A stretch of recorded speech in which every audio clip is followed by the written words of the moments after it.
Alrighty.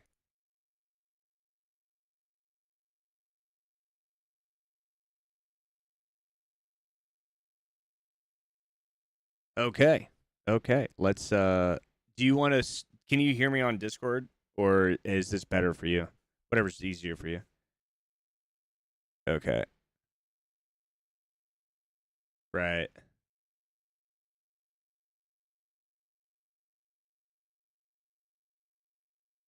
Yeah. For some reason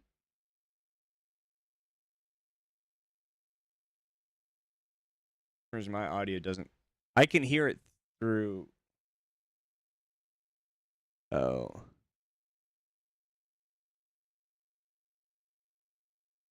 The audio for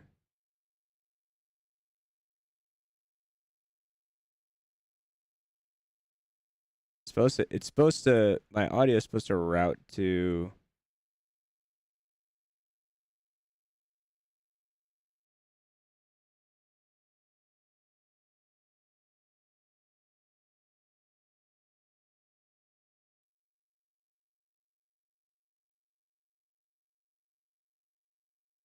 oh, you know what?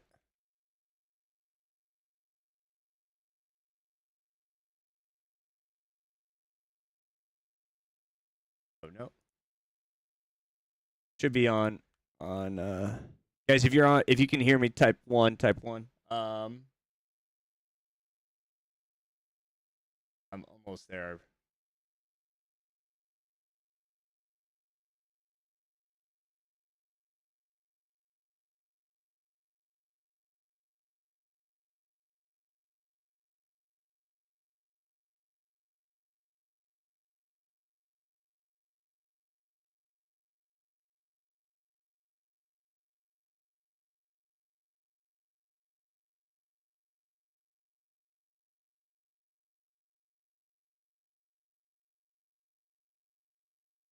Hey, what's up, guys? We're almost there.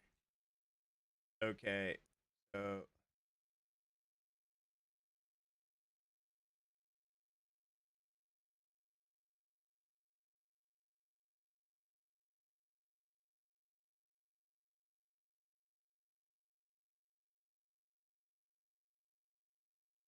how did you find me? Did you find me through YouTube?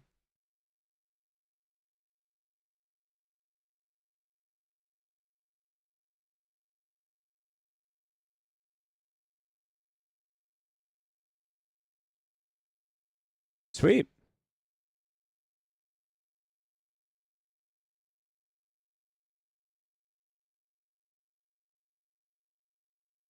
Right.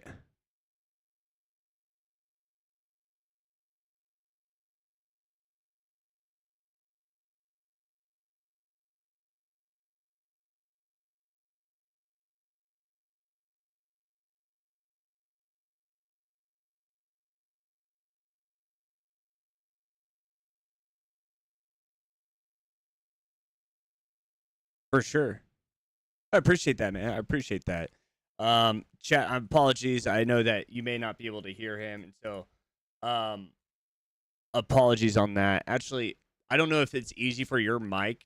If you can it's easier for you to hear me through this, right?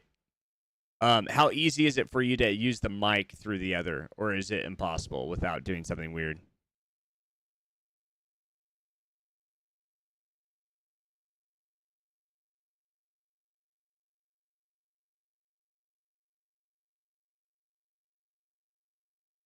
Okay, that would have to be perfect, and then it would come through. So again, this is very irregular. So I want to thank you for for your patience here.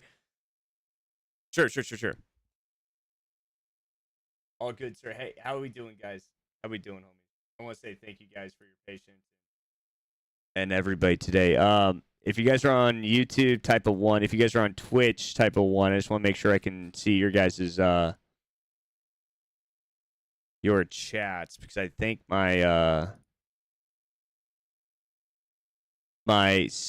okay, YouTube's coming through and Twitch is not for some reason.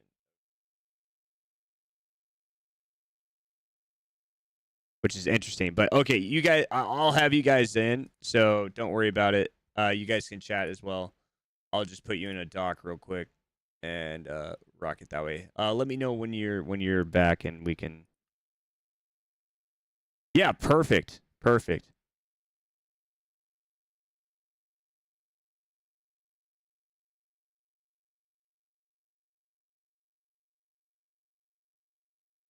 Is it okay?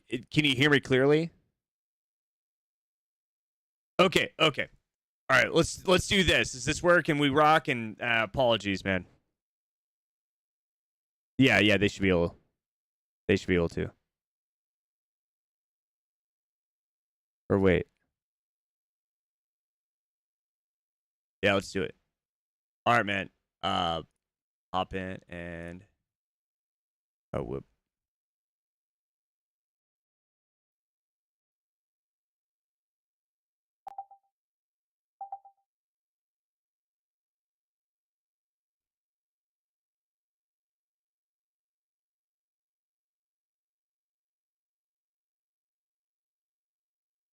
Oh, right away too. We only hear your voice, John. You should be able to hear his now. There was a routing issue for Discord, but I just.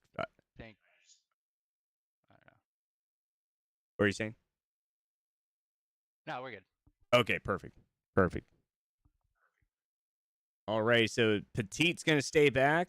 His right back's gonna probably press forward, so watch out for that. So we're gonna try to attack to his right. Got it.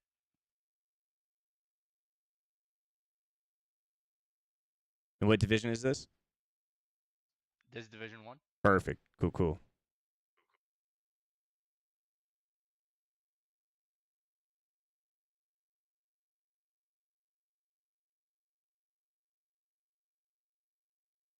Wait for him. Nice, very nice.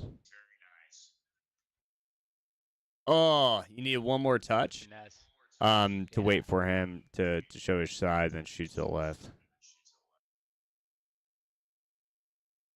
Kane.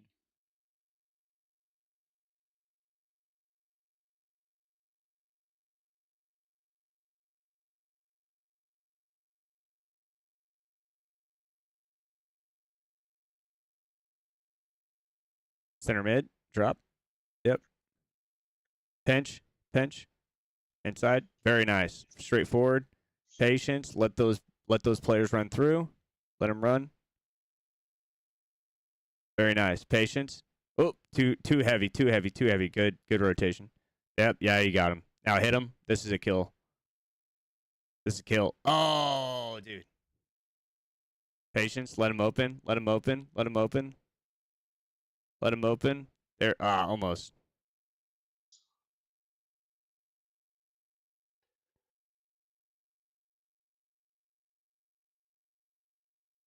Patience. Patience. Nothing aggressive. Nothing crazy. Let him open. Yep. Let him open. Oh, very nice. Dude, Barkley's kind of weird, doesn't he? He kind of breaks through those little glitches. Yeah, it's the. Oh. So I don't think he has his own body type. It's just normal and lean. Yeah. The lean body type is really effective. Patience. That's be careful. You're getting to very nice. You got him. One more. Oh, wrong touch. Patience. All the way. Hold. Wait. Ah. So you gotta properly set your feet. Stay between ball and goal. Ball and goal. Ah, you jumped out. Ball and goal. Ball and pass. Ball and pass. Ball and pass. Ball and pass. There you go. Very nice.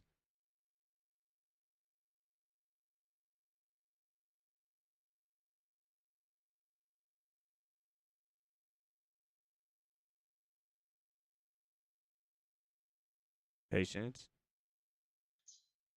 All right. Get a tactical advantage. You don't have an advantage.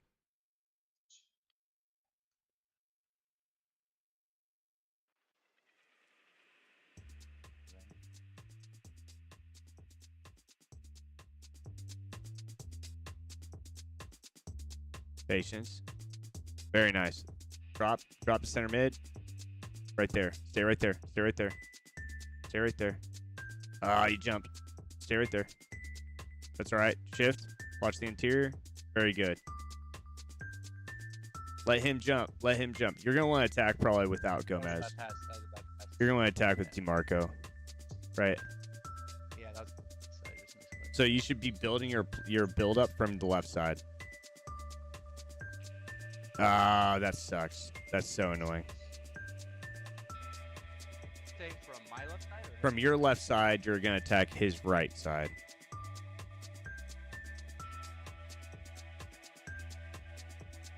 And so send it. Yeah, get to your right. Yep. Now let your fullback overlap. Don't approach that. Let him overlap and then like act like you're gonna go far the other side. Yep.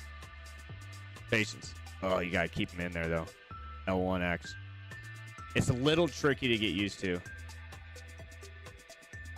Patience. Let him commit. There you go. You're almost there.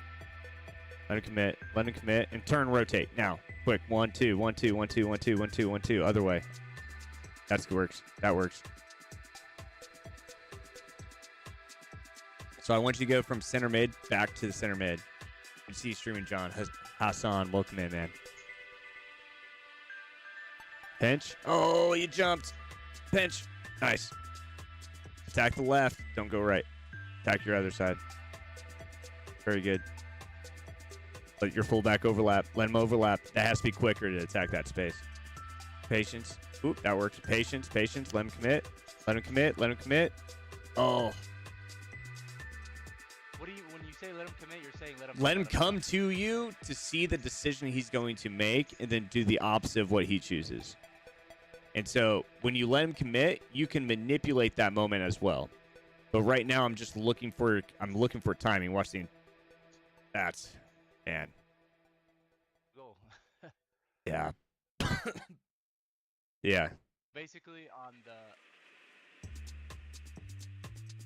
Let him kind of. Yeah, that's why I call soaking pressure. Boom. See how much more space you have when you make those plays. Utilize ball rolls and slow dribble. Exactly. Yeah. So right there, you see how he steps. Send DeMarco. There. Now attack. Boom. Now attack that space. Attack that space. Attack that space. Try to beat him. Now you're breaking. Now you're switching. That's how the game plays. So like that's the tempo. So like you have to now attack. Now attack. Now attack because he's out. Dino's down. Okay. Now stay. Patience. Patience. Patience. Right there. Stay. Watch. Oh, that's a weird dude. What is going on with these weird animations again? That's 3 really weird animations back to back to back. If the ball goes into that space, make sure you input with clear. Okay, I want you to hit circle in that scenario. That should help your animation. Just a little uneasy. Interior. Keep him wide. Keep him wide. There you go. Great job. All the way forward. Yep. Patience. Let him come. Let him overlap. Let him over. Dang. Forgot about the time. Yeah. Sounds really quiet. I sound quiet or the music? Music probably does, right?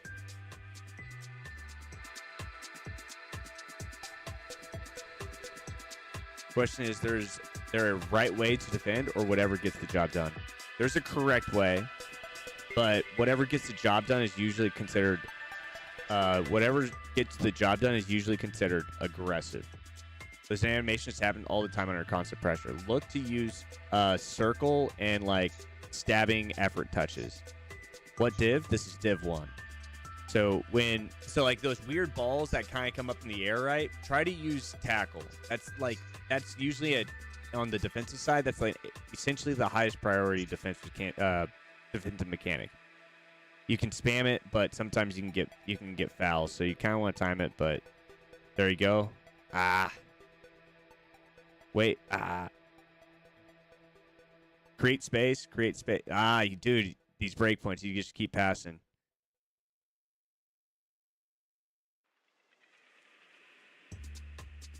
Patience. Let that fullback. Yep. Let Gomez run. Let him run. Now hit it. Bang. Now attack. Now attack him. Look at that. There you go. Now hit him. He's out. He was just low. You have to hit him right when he comes out. You know what I'm trying to say? Yeah. Patience. Let him commit. Let him commit. Patience. Let him run. Let him run. Now hit him. Right wing. Now patience. Now you're gonna have to play this. So what's happening is we're getting a little nervous, right? You're getting to a spot, and then it's like you get a little anxious because the guy's on. There's no way to say that without a sexual endo, but a guy's riding your back, and so you have to try to right here. You have to like hold on to it. You want to hold on to that, and then let DeMarco go. Does that make sense? I want you to get the ball to the winger, hold on to it long enough, and then try to finesse a pass through with the winger going forward. So right here, hold on to it right now. Hold on to it. Hold on to it. Let that forward go. Hold on to it. Hold on to it. Hold on to it. Now hit him. That's the idea. You see what I'm trying to say? Okay. Yeah. The game is unfair. He's playing better, still losing 3-0. Yeah, it's more of a mechanical issue, right? But we're really focusing on something very specific here. And so the same thing in the last session is I'm trying to give you an attack sequence. Now, patience, patience, patience. Hit him. You missed it. So our vision's off. So what's happening is you're staying really close to the ball, and I'm looking away, okay? So patience, patience, patience. Now, wait. Keep him on your back. Keep on your back. There you go. Now attack. Yep. Patience, patience, patience, patience. And that's the difference is right there is you hold on to it, right? So a lot of higher level players are going to hold on to possession longer.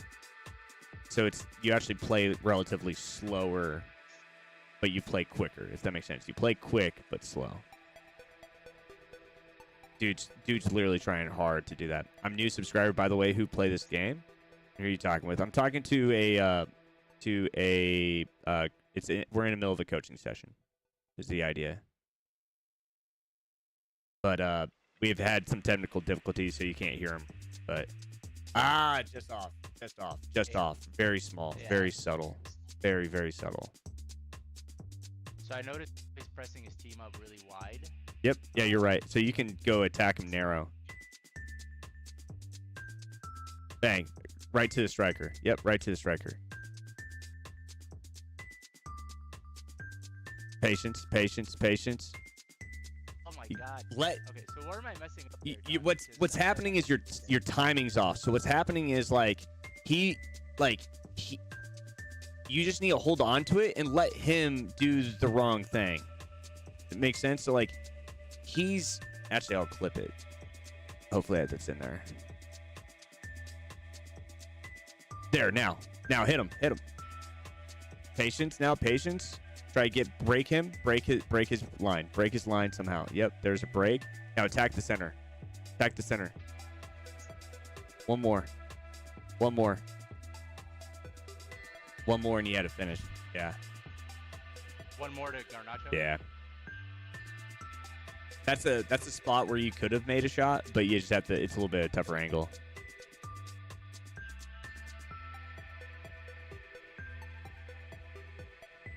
Yo, Craig, much love, brother. Much love, man. I'm glad you're enjoying it.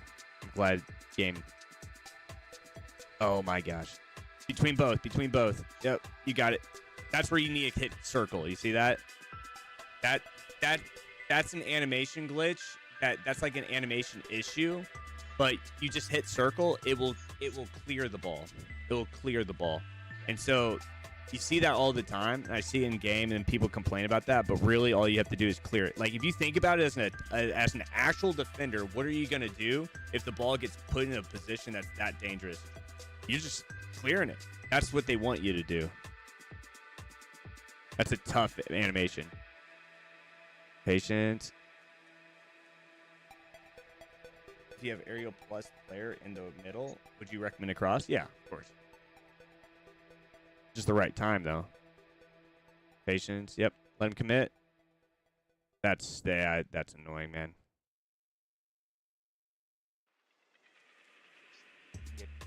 So I'm rusty. I haven't played in like a week. Div 1 with the Travella cross to aerial plus, which is kind of funny. Okay, let that fullback go. I want you to get the timing here. Send him. Yeah, see how we're not sending that run? That's that shows like mechanical issue. So like we're slightly off on our. There you go. Send them. You know how to send runs, right? L1, yeah. Send those runs. So like none of your you see how none of your players are going forward. That means. Yeah. So I like every single time you play a pass, I almost want you to send a run, practically, almost every single time.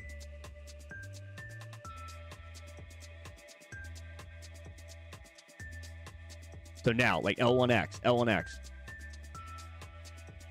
bang, and then hit him. Yes, there you go. Now stay inside, fake. Ah. Close, man, close. What Kim style would you recommend on Messi? Which Messi? Anything that boosts his sprint speed, I think. Now hit him. Yes, patience. Very good. Almost.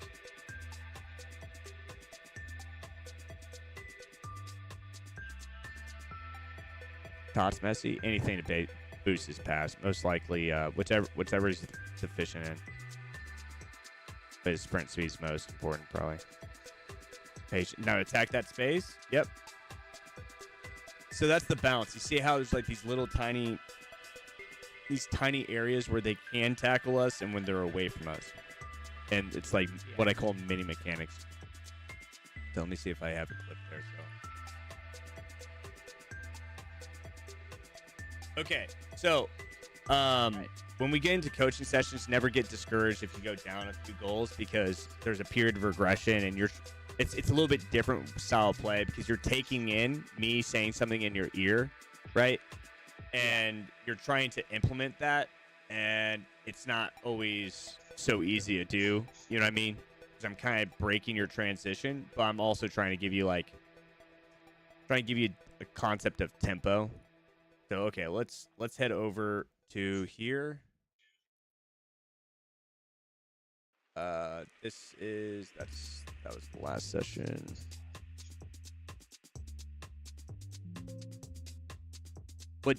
He's in Division 1. Okay, let's just go through this whole clip here. So that's good. So what we're looking here is, you see how you get into this spot? This is where we kind of struggle. This is the crosshair. So you have a break right here. So if we pass this, are we at an advantage? Yeah. Sorry? Yes or no? Are we at an advantage if we pass this? Here. We are. Sure, yeah. Compared to this location. Now, are we at an advantage on the game in a theory by position? By number of players type of thing? Because I'm hearing two different. It's kind of. No worries, no worries.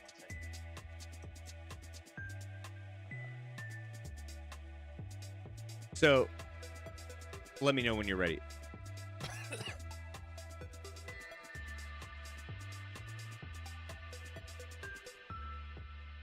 Yo, my man, thank you so much, Craig. That means the world, man. My whole goal is to make this from a negative to a positive. This community from negative to positive through knowledge. That's the goal. Okay, you can hear me now? All right. Yeah. You hear me? Yeah, okay. All set? There we go. Yeah. Cool. All right, so when we get the ball, if we pass the ball here, what's the significance importance right here? What happens in the game of, like, the game theory? Defense, because we're past the fullback. So we're past the fullback, but realistically, have we broken the numbers? Like, have we broken a Still a 2 versus. Well, right. It's gonna be 3 versus. Exactly. So the numbers don't change.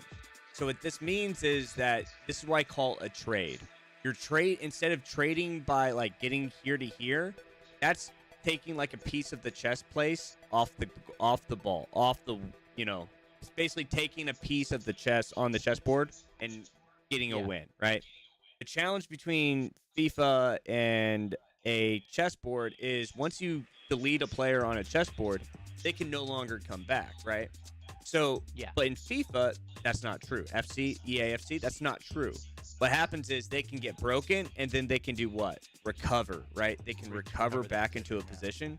And so we have this weird timing where we need to make a break tactically and get into a spot and keep them in that spot and maintain that position, create that advantage. So in this scenario, if we pass the ball here, all that does is creates a trade. But what would give us a bigger advantage? Now, is that an advantage? Sure, it definitely could, because now you're trading from like a one-on-one scenario to a potential 2-on-2 scenario with a closer position. So position reference, this gives us a better advantage, but it doesn't change like a significant probability. Does that make sense? The true probability doesn't change. It helps us a little bit. So instead of going from like a 20% chance, it goes to like a 30% chance, if that makes sense. Bruce Lee, thank you for the follow. So we get the ball into this position. So the idea is that we need to break this, what I call crosshair, and get in and stay in on this side of the ball with both players. And so right there, you get there. Was it smooth? No. But did we do it? Yes. Yeah. So now we are at a significant advantage compared to where we just were, especially if we had made that pass. So what we need now is we need to attack this spot. And this is where I tell people that the AI is dumb as... Okay? This is where I say that it's just super dumb. If you look at this, this is how the old game was coded, and there's this huge passing lane through here. How many times have you guys been scored? Pass, shot. How many times? Right? That's all the time. All the time. And it's because the AI is too stupid to just come right here. And so when people talk about the AI being this intelligent brain that's going to it just does everything. No, not necessarily. You have to manually pull these players down to be able to defend it. Now, is the AI good in certain scenarios? For sure. It really is. It's smart on like counterattack. It's pretty smart on like some sort of pressing style to manage some space. It's pretty good in certain scenarios. But in this position, it's dumber than you could ever imagine. So we need to attack this space. What's the best way to attack a space? Attack a player from this position on. Or attack the defense in this position on. Like dribble at them and use the space. So we want to get him to commit. And so pull him out of position. So let me ask you a question. If we were on a chessboard, imagine if this was a center back out here. Which one would be worth more? A fullback or a center back out here? Back is worth more out there. Well, anytime you pull a center back further out, it's gonna be worth more, right? It's gonna give you more space. So it's really a center back. So like think about it on the chessboard, like the chess pieces. Like what's the best chess piece? The queen. Right, the queen. Right. So it's considered that as our center back, right? And then like what's the next? It's kind of debatable a little bit, but for us, it's a CDM, and this is what I call a player switching priority. We talked about this. I don't know if you've seen anything on player switching, but yeah. Did we talk about fullbacks? And so basically, what's happened is you've taken out like one of the like a castle or something in a chessboard, and so now we need to do what to get a goal? We need to take out the center back and the CDMs. And the reason why I hate getting scored on by finesses or that are in structure is because they never actually beat us on the chessboard. They never beat us on the chessboard. They just beat us on this weird little timing, right? They never beat us on a chessboard. And these crosses, they don't beat us on the chessboard. Like, that's why we look at Barcelona with the Messi, Ronaldinho era and, you know, the David Villas, that era, the Suarez, the Neymar, because the goals they scored were what? They looked so easy, right? It was almost like they just passed the ball into the net. It's because they were able to win the Xavi. They were able to win with like a chessboard. They were able to win so naturally with chess. And so what we need to think about is really attacking this position and this position. And so the concept is where is there space for us right now? Chris is approaching that center back. So Correct. Thank you, bro. Nacho's at. Yeah, so let's think about this. Do we want him here or do we want him here? Exactly. So Or is that a 2? if you watch me as a defender, I'm going to go like here, and I'm going to get you to go here, and then I'm going to defend this like that.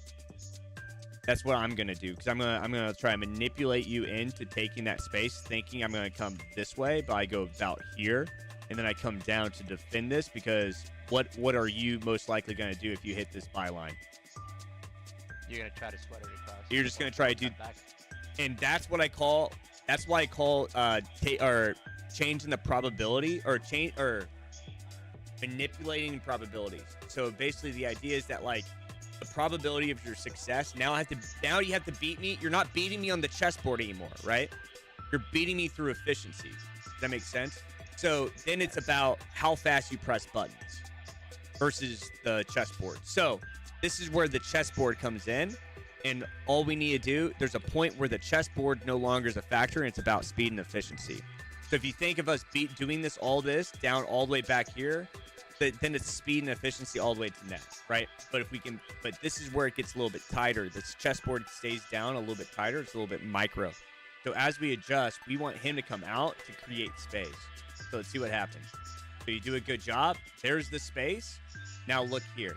So now it looks like he may have double R1, or the AI is committed. But where's the space going to open now? Here, right? Or natural is, yeah. But what does he do? This is where players get mixed up.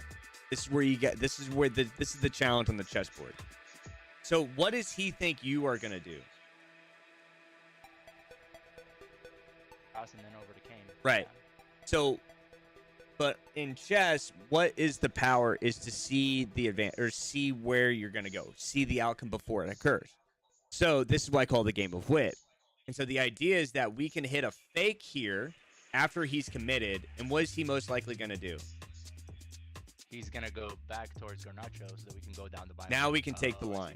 And then what is he going to... Now he's going to defend that again, and all we have to do is hold, and try to beat him. And so by doing certain things, we get to a position where we're trying to beat him then by efficiency, because we just manipulated that position. Now, me personally, I'm gonna come at you to get you to... I'm going to try to get you to this spot. But the difference is, there's a difference. The difference is I'm in control of the timing. You see what I'm trying to say?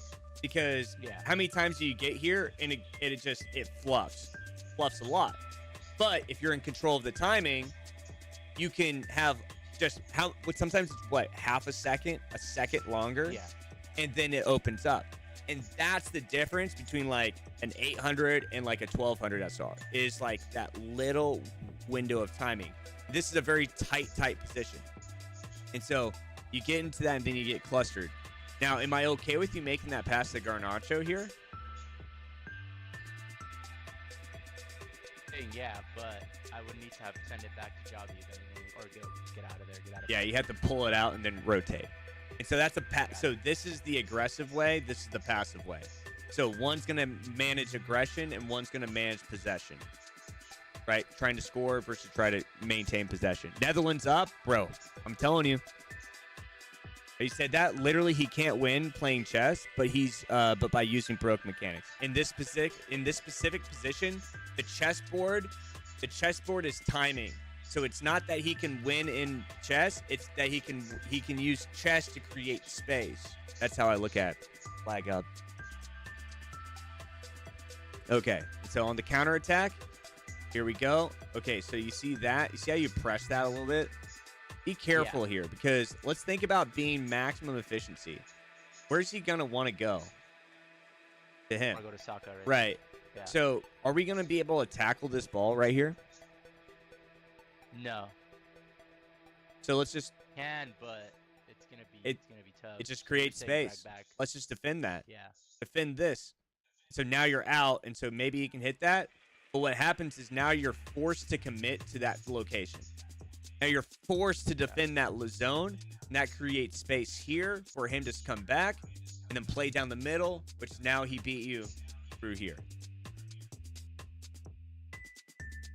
But he wasn't very efficient with his movement. So now you still shifted up, so now we need to technically pull this down. And then now we have this opening. And so it's a little bit of and then he does that and tries to shoot. Okay. Why do people set formations to ultra or defensive but not regular? If you think of it as what you're how many people you want to pull back versus people go forward, that's passive and aggressive. Okay, so like right here, this is very fine. This is very fine. You see how like you're unfamiliar with what to do. You're kind of, it looks like you're thinking really, really hard, right? You're really thinking hard right here. And this is what I see. This is what I call the period of regression, because we're telling you to attack this spot. Now, let me give you a quick example of something that we can do to kind of give you a feeling for how this should actually like play out. So when you come in and attack the wings, what I'm looking for is I'm looking for an attack like this, 1, 2, and keeping that momentum going forward. Now what happens is you're going to get into the position that's relatively flat, like you see with the way you are right now, but the way you are. And so, okay, so players are going to come forward.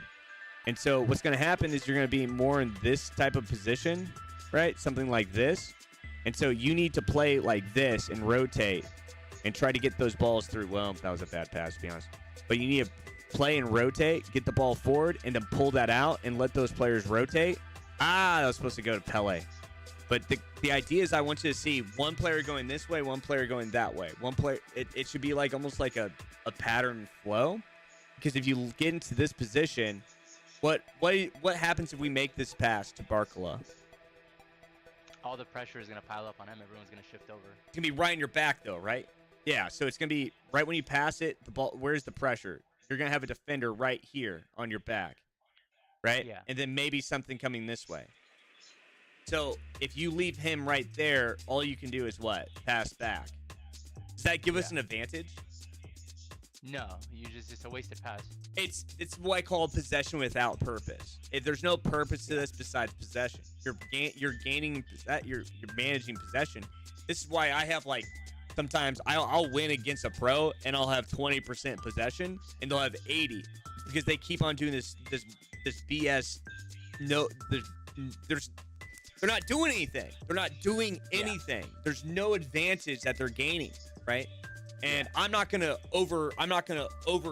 pull my players out to give him an advantage so he gets possession, but him going forward, you know what I'm trying to say. That's where that battle comes in. But like right here, you could R1, call this player to you, and then have this player run down. When you receive this ball, what is he going to do? He's gonna probably track the dangerous run going behind, right? What happens if he doesn't track that run and you have a full momentum sprint from Gomez? I'll send it through that. Just pass it. But what happens? But what do we just force him to do? Mark that run. Now, as he opens up, we are here. This attack is going this way. He breaks off of us. Right? He breaks off of us. So now he's tracking this way. What do? We tacked the center. Because now we forced that width. So now we created width. Does that make sense? So it's like it does, yeah, so let me see if I can put this in perspective a little bit. So we can get this right there. So now he tacks, and then there's that space, and then we just try to feed that through. So I was trying to send it. Got it. And so he came up though, right? So the AI came up, and that's where it's tricky. So the trickiness is watching here and here and here. These are the three most important. Meanwhile, you have this pressing in. So it's going to look like here, here, and then we're going to try to step in one of these two and try to feed that play through. Or continue to approach. And so if he's closing down, we won't be able to create that variable. We'll close out that way. And so like right here, you're almost there. And you're fine. But this is where I want you to send him through. And so he's just off. But like right here, if you look at this, when I see that movement, I'm like, go, baby, go. Go, baby, go. Because where do I want to play this? You want to play it to the inside. And so then what does he have to do? Now he has to defend this. But what happens if somehow Gomez make this weird run and then he's right here and we can just slot that? And then guess what happens if he defends it? Then he slots down. And then what happens? We approach this space. Then what happens? This comes in. And then we are open over here. And now we're attacking this space. Maybe we can get through that space. And then guess what happens? Now he has to step. Now he's put into a position. Now we're 1-2. Now we're back into that same scenario where we're 2-on-1. And then that's where we attack these spaces on the far side. So it's a battle of chess. But what needs to occur is a break in their formation. A break in their formation will open up the game. And so like you almost get it here. That's what I was trying to go for. I was gonna do a ball roll and then the timing was just like that off, right? So it's not a bad way you played that. That's not a bad way you play. It was just timing off. Because if you remember me saying that was close, really close. Okay, so this is inefficiency right here. Just be careful with defensive inefficiencies, because what happens is right when you step, there's two players here. So he's technically defending this. You can drag him down and defend that, or you can press this here and try to shift this. The problem is he can play that back and go right back, right? So, but that's where I would take risk, because you're in pretty good defensive structure. But very nice. He ends up winning it. Good. And then you're gonna pinch that out. That's fine. Actually, you know what? You might actually just try to take a touch and rip that. Very nice. Yep. And this is where it gets a little tricky. Trade. It's where you just stop. Now, when I think of stop, I'm trying to stop your brain. I'm not trying to stop your subconscious mind. Okay? I'm trying to stop your thinking, your actively thinking brain. Now, let's train your subconscious here. So, your subconscious should be considering what space? Let me ask you a question. This space. I'm going to create 3 different boxes of space.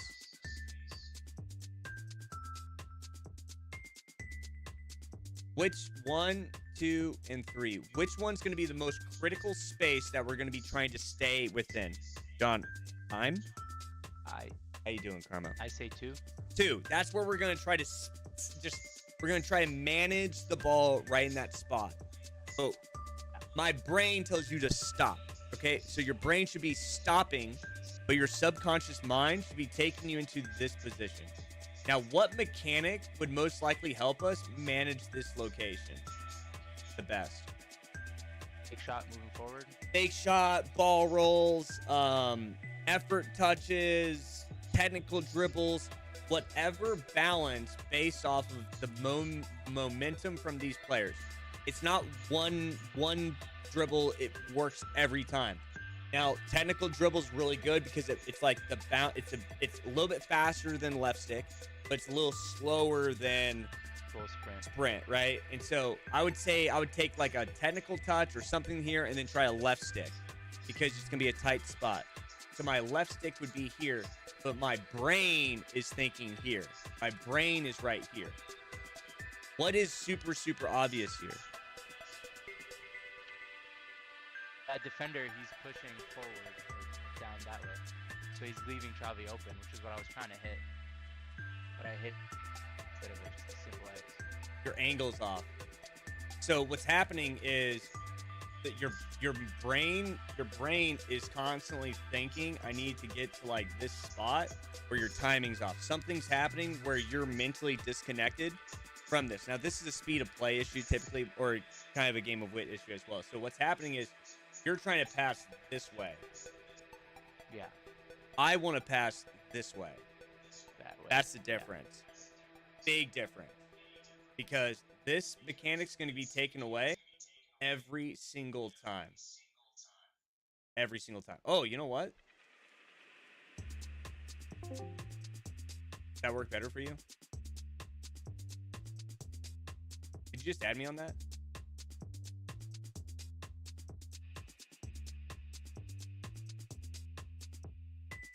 Can you hear me?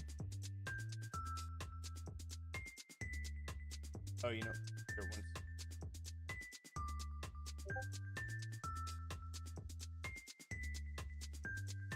Can you hear me?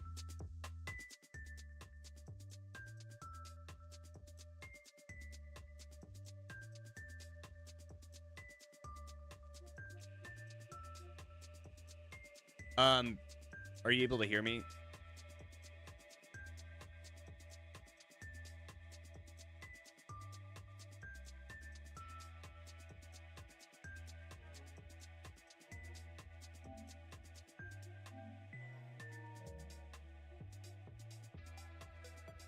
Can you hear me? Can you hear me now? Is that better? Hey, John, can you hear me? Yeah, yeah. Is that better?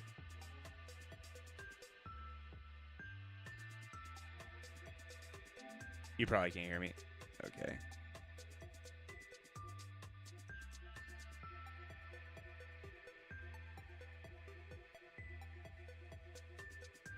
Hello? Yo, can you hear me? Hear you now. Can you hear me? Yes, I can hear you. All good?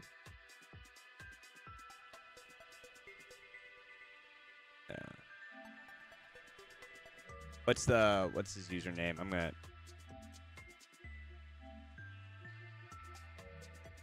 Yes, we hear you.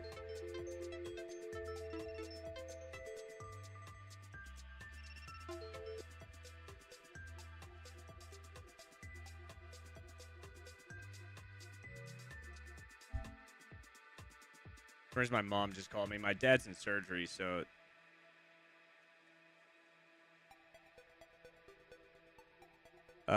Let's see here.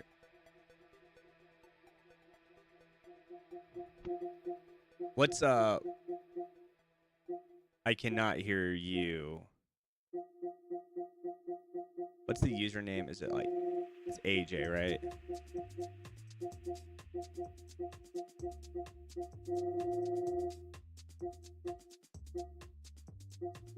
It's 50. Oh, that's you. Okay. For some reason oh, you know what? I must have joined. Okay.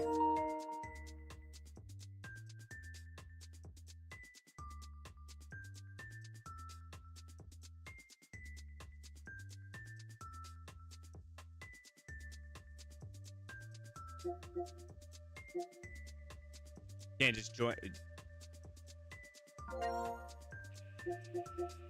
Yeah, I got you. Okay, so what happened was some reason your PS5 sent me a Discord invite, and some reason I thought that it would help working. But Better now because now I can hear you through the laptop and I can just talk. Oh, perfect. Mic, so yeah, that works. Because before I was hearing double of you. It was Okay. throwing me off. So we're good now. We're good.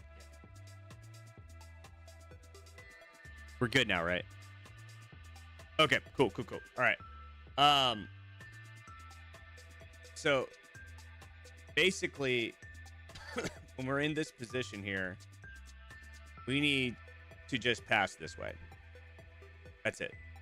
But how does our brain process that is the real question. Because this happens to you all the time, probably, right? This probably happens to everybody, right? And it's a concept of training your subconscious to stop having to think in this position with a player here and a player here, and just training your subconscious to be able to get into this spot. So all you have to do is think about this. Because how can I manipulate this pass in this scenario to create time? Because sometimes just creating time is all we need. What's something that we can do to create space and time?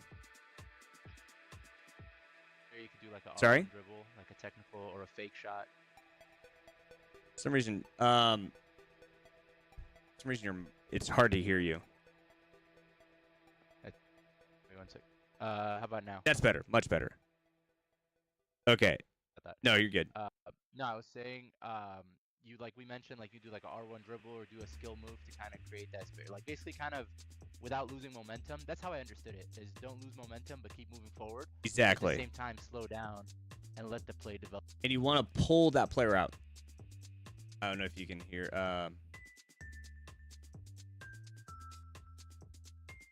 I can hear I can hear myself talk, so it's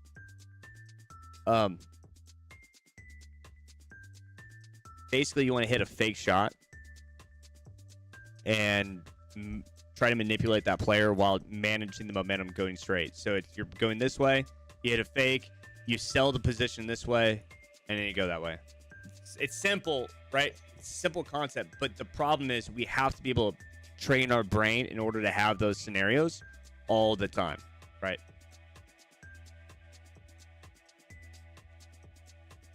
I think that was the clip on that one.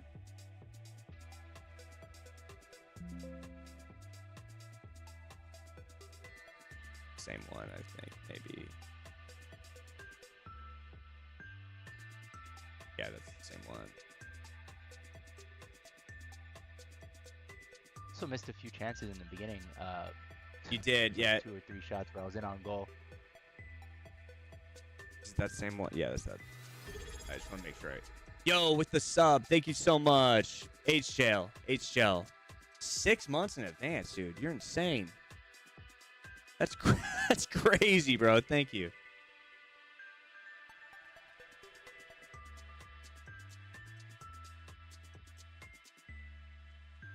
Very good, very good. So now, right here, this is what I call level 1 defense. This is just private coaching. Basically, he's going to go this way. What do we need to do as a defender? Drag down. Stop him. Right? Because then he goes this and he does that. Right? The problem is when we stop him here, that creates space here. What do we call that? I just call it a cutback. This is the highway. Yeah. This is the cut. Let's call it the cutback lane.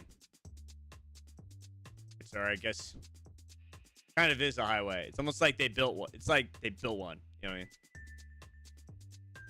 So what we need to do is manage this guy or this guy while that occurs. Because now he's going to come in. And so if you miss that tackle, now that same scenario, just that same exact scenario. So be careful here. When we get into a spot like this, right here, we're fine. Don't commit here when you have that extra run going over. R1 and pull down.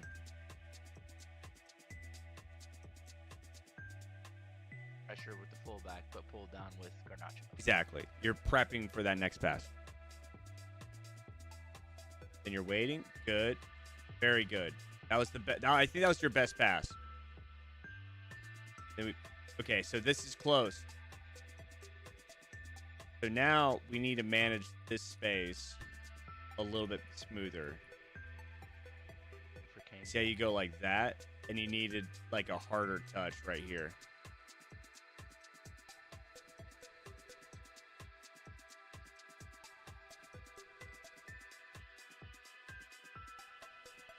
And so you'd be about right here instead. You see the difference? It would have been ahead and then it would have been clear. Okay.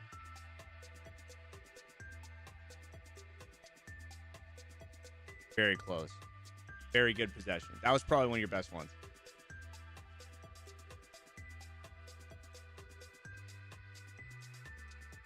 Okay, so when we get into the spot, this is the same scenario. What do we need to do? Before. Take it to the byline, and from there get him to bite, pretty much. And if he does that, then take the possession. Basically, go down the line, and if not, cut inside, cut back. Kind of like that. It's kind of like that, yeah. All you're trying to do is get him to do this or that and break your line.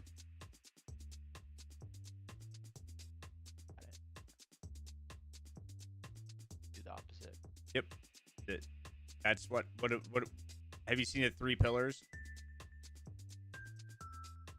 Talk about. Speed, right? Yep. Theory, and then game of wit. Perfect. Which one is this based off of? Or most of? Most I of. believe it's game of wit. Mostly game of wit. Correct. You're trying to outplay him. Exactly. Yeah. And then that activates what? Like a positional advantage through game theory. Nice.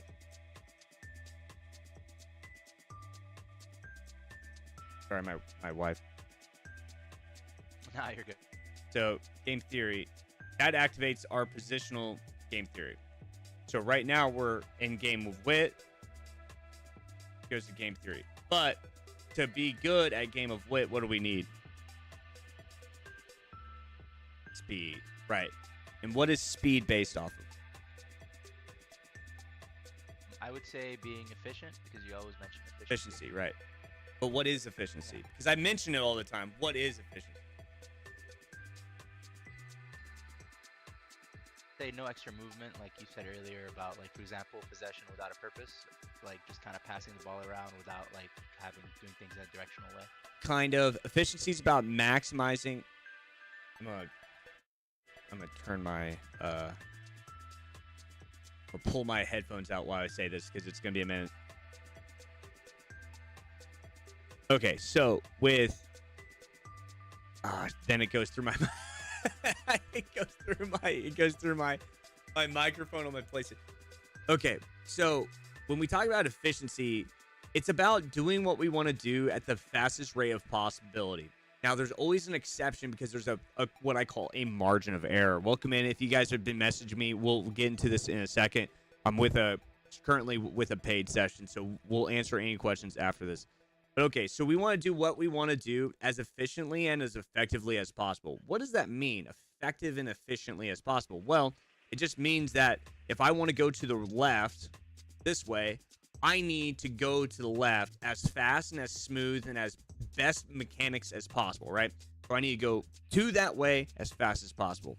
What's a couple ways that we can go to the left fast? Well, you can use this skill, right? You can use just simply left stick. Now, you could also use maybe like a ball roll scoop. Which one's more effective is based off of your ability to have a clinical margin of error, but also you could add a game of wit variable to it. And so game of wits is usually manipulating somebody to do one thing to do the other, or doing one thing while they do the other. That's kind of the game of wit. So if you look at like a ball roll scoop, it looks like we're going to go that way, and then we go the other way. So it's kind of a concept. But realistically, you could be standing flat and hit a fake and then just exit up. That seems more efficient. So the idea is efficiency is just based off of doing what you want to do as fast as you want to do it while managing a minimal margin of error. Sorry, I had to pull that out, and I couldn't hear you because I'm hearing double. But okay, so when we get into this spot, all we're thinking about is what? Break. Hit that spot. Boom. Perfect. Because what did you do? You fake back. Maximum efficiency forward. Perfect. We get into this spot. This is where you lost it. What does that tell us? I don't know. Sprint touch. Is sprint touch bad? It just depends on the context. Makes it really heavy right there. And so our advantage was when he pulls out. You see that? He pulls out. So if we pass that, then it opens up a shooting lane right here. Right? So what is he going to do here? Sure. Reset him. Or yeah. That's the kill. So you're in check right now. Think of it like this. Before this touch, you're in check because you've broken that position. So as you have a tactical advantage in check. The second you take that touch, are you out of check? You're close. How about now? We are. And so the problem is the second you hit that touch, that's the new reference point. And so what's a different dribble technique we can use here to manage our space? do technical dribble. Perfect. Or slow dribble. Technical or slow, but yeah, but like in this scenario, we want to manage these positions and we want to manage the space. So we have to sprint's an okay concept, but this is why I love EAFC 24 is because they added this technical dribble and slow dribble to give you these different variations to play smooth. And so in the past, we would either sprint or L stick, right? But in this scenario, I would say L stick or technical. And so if we technical, bang. That's it. These steps. I'm beginning to notice like patterns. So same thing when we're defending. So basically on the flip side of this, we're defending the same exact thing. That's the game. Makes sense, Okay. right? Attacking, defending. It's the same game. Just it's like a yin and a yang. Then from that point, John, I have a question Sure. for you. So if we were, I mean, obviously I made the mistake, but let's say he did everything correctly. How would you personally defend it? Just to go over that one. How would more I time, defend the this? Cutback. Right here? Yeah. So I drag this down and this down. It. And let. Yeah. Okay. Give it to them. Can they score here? Maybe a cross. But Maybe you like can see when they back set out, up for it. but- Switch to here. Defend it. When you make it simple, the game is easy. That's how I think of it. When it gets hard is when you break here. Yeah. When you break here. I try to stay away from... Go ahead. Sorry, not to No, cut you're you fine. off. I apologize. So you mentioned breakpoints before. That's a concept I've seen a lot in your videos. I honestly, I feel like I haven't fully like the whole breaking thing. I also was confused about that at first, but now I understand what you mean by breaking a player, which is like Oh. dragging them out of position. Yeah. Break points are different than breaking a player. So a break point is like the change of possession. I just call it a break point because it's like it's just a term. But like when you break a player, this is what I call a crosshair defense. So the idea is that this is a crosshair. Right? Here's our crosshair. Now, if we go this way, are we going to beat them to this spot right here? They have the interior position. Maybe, maybe not. We don't have enough data. So what matters is, now if he stays flat for half a second and we use a step over touch, are we going to beat him? Possibly, yeah, because he's gonna step up. That's the concept. So it's like these crosshairs are constantly moving. And what matters is what the opponent chooses to do. You see what I'm trying to say? So it's like, it's not always exact all the time. Because if we take habits, so like there's a definition of habits. What I see from the most Div 4, Div 1 players is this. They get to here, and then they go this way. Why? Why? Get the shot. Potentially. But why is it always right on the edge of the box? Have you ever studied stock market at all? And like there's the $50, the $quarter, the full dollar psychology. Well, if you think of it with trading stocks, what happens is, let's say you buy a stock at $78, and it's on its way up. Where do we sell at maximum value? What happens is there's a psychological event where people like to sell at whole round numbers. So what they'll do is they'll sell and wait all the way till it goes to that whole dollar. However, let's break that transitional thought. How do we do that? Well, really high-level investors will sell at like 92 cents or 94 cents or 96 cents, right? That's where they sell. They don't sell at the whole dollar, and then they drive the price down, and they get all those people buying all the way up, and then they make money. Every time you make a trade, there's a winner and a loser every trade. Same thing in FIFA. There's a winner and loser every single time we make a movement, right? And so sometimes that movement's big, and sometimes that movement's little, right? And so managing possession doesn't really change much, right? And so the idea here is if we cut in earlier, they're most likely going to continue to run a little bit further. Gives us a little bit of an advantage. That's what we're looking for here. Yo, thank you for the follow, brother.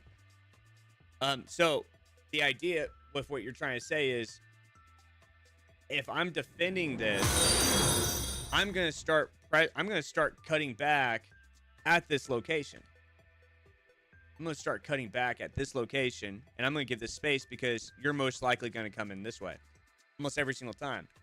As an attacker, I'm gonna cut all the way up here, or I'm gonna cut down here, take it, cut down, and I'm gonna try to do this 3, 4, 5 times to just constantly get that little movement to try to break you. Rotation, break, rotation, break, rotation, break.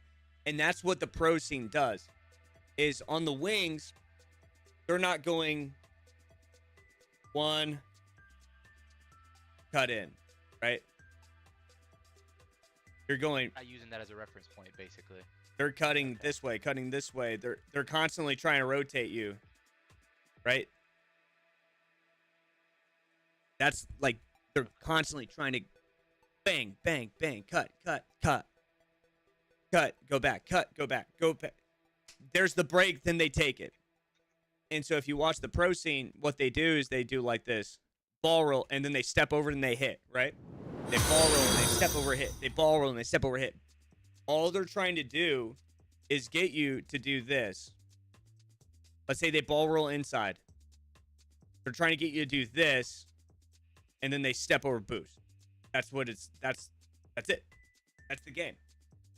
And so, similar concept, but to defend it, you give them that space, and you don't go into what they're trying to do. It's like in do you play basketball? Okay. Well, in basketball, what they say is you want to defend watching the hips. You don't watch the ball. Like, oh, okay. And Allen Iverson, when he would cross over, the difference is if you really watch Allen Iverson closely, the reason why he was so good at his crossover is when he crossed over, he would move his entire body, like he's gonna go, but he doesn't change the ball. He never changed the location. So, like, as the ball goes up, then he rotates with it. So it's like, boom. So it's like this entire body motion to sell a fake to go the other way.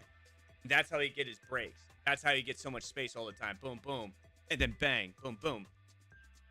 If you watch basketball at all, I think but that's how I look at it. Same thing with football and soccer is basically like there's another technique that you can do in this where I used to call it the stop and go because you could just literally slow down.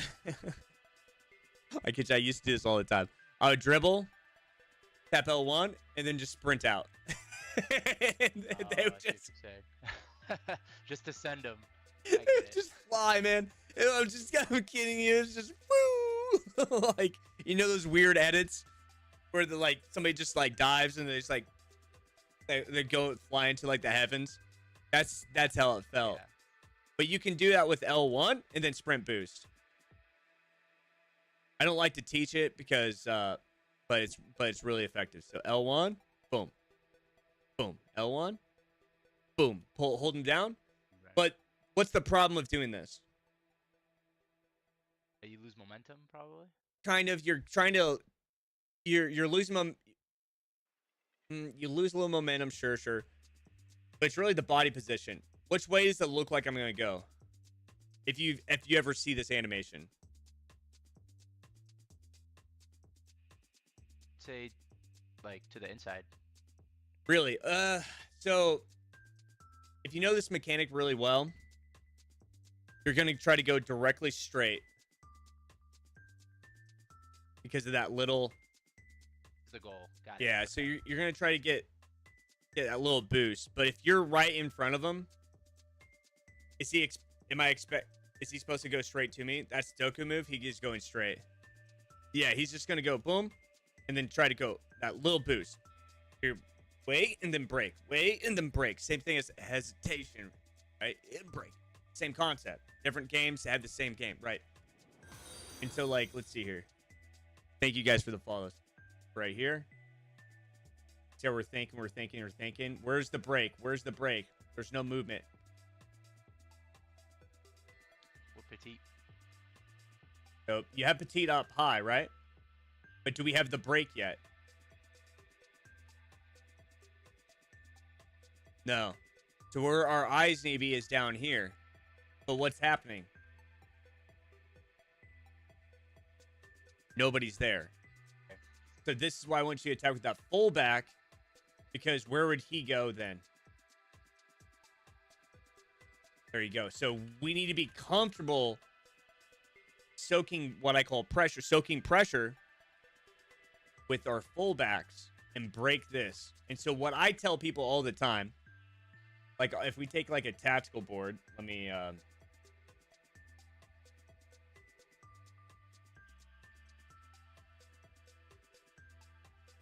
pull up a tactical board just so I can show you this from a visual reference.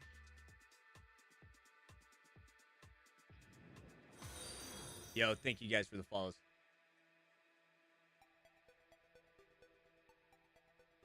Okay, so I'm just going to draw these out real quick.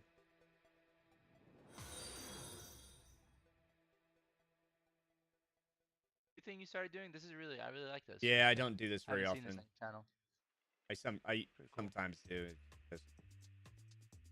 Okay, so the problem is the attackers are weird. Let's just say it's a 4-3-2-1 because that's what everybody plays.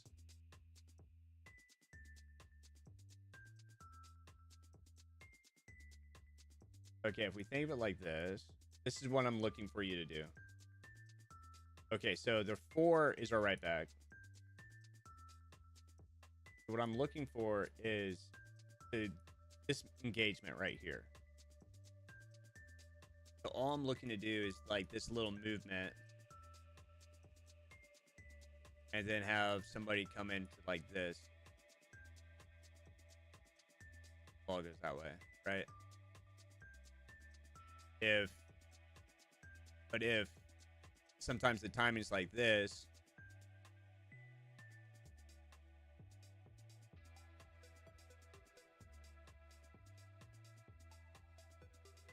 and you have a link, so you play here to here, like here to here.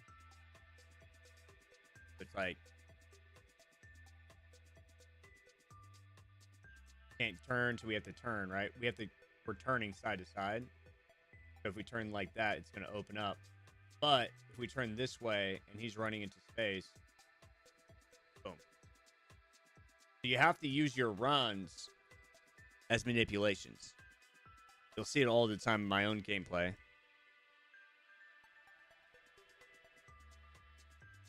Let's see here. Here's a break. Oh, that's a the bad coaching moment. Okay, so there I step against him, but I just wait for that space. Let me see if this is better. Let me try to find one. There we go. This is what we're looking for. So I let that fullback run. He now has 3 defenders on him.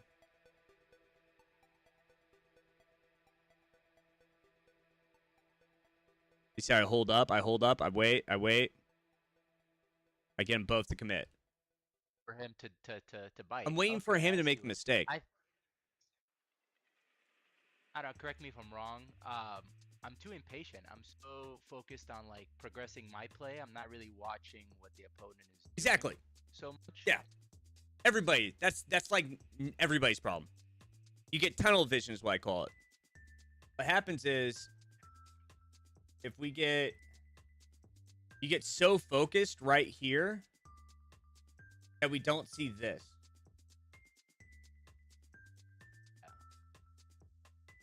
So my man's asking me how he... Sorry, go ahead. Go ahead, you were going to answer that. I was going to say, he's saying, how does he not step through me here? It's momentum. So the game is animated to where if they're sprinting at you, they'll have more momentum. But if you look here, I'm using a mechanic called slow dribble. And that's why I'm able to reference and turn really, really quick. My touches are very precise. And that's slow dribble right there to manage that spot.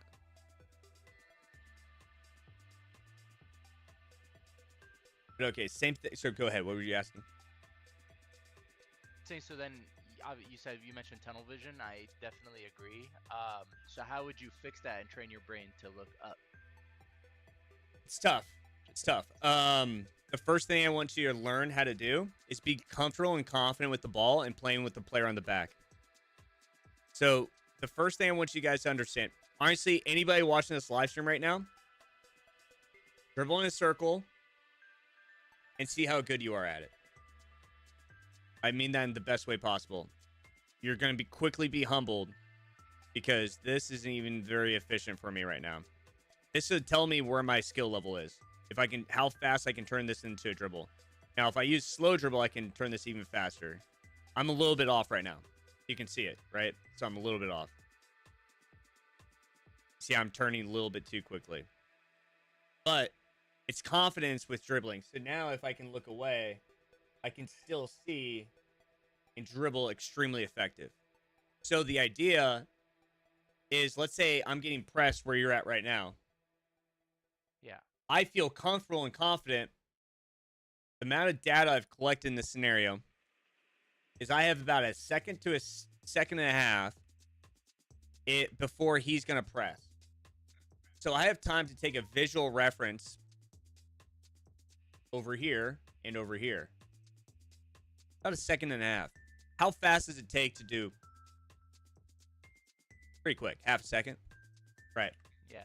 Taking the data is a little bit tough, though. Right? Bang, bang. By taking the data, I am naturally playing this snake route. That's it. If you can learn to play this naturally, you can put your brain in other scenarios. Yeah. It's okay. There has to be a natural ability.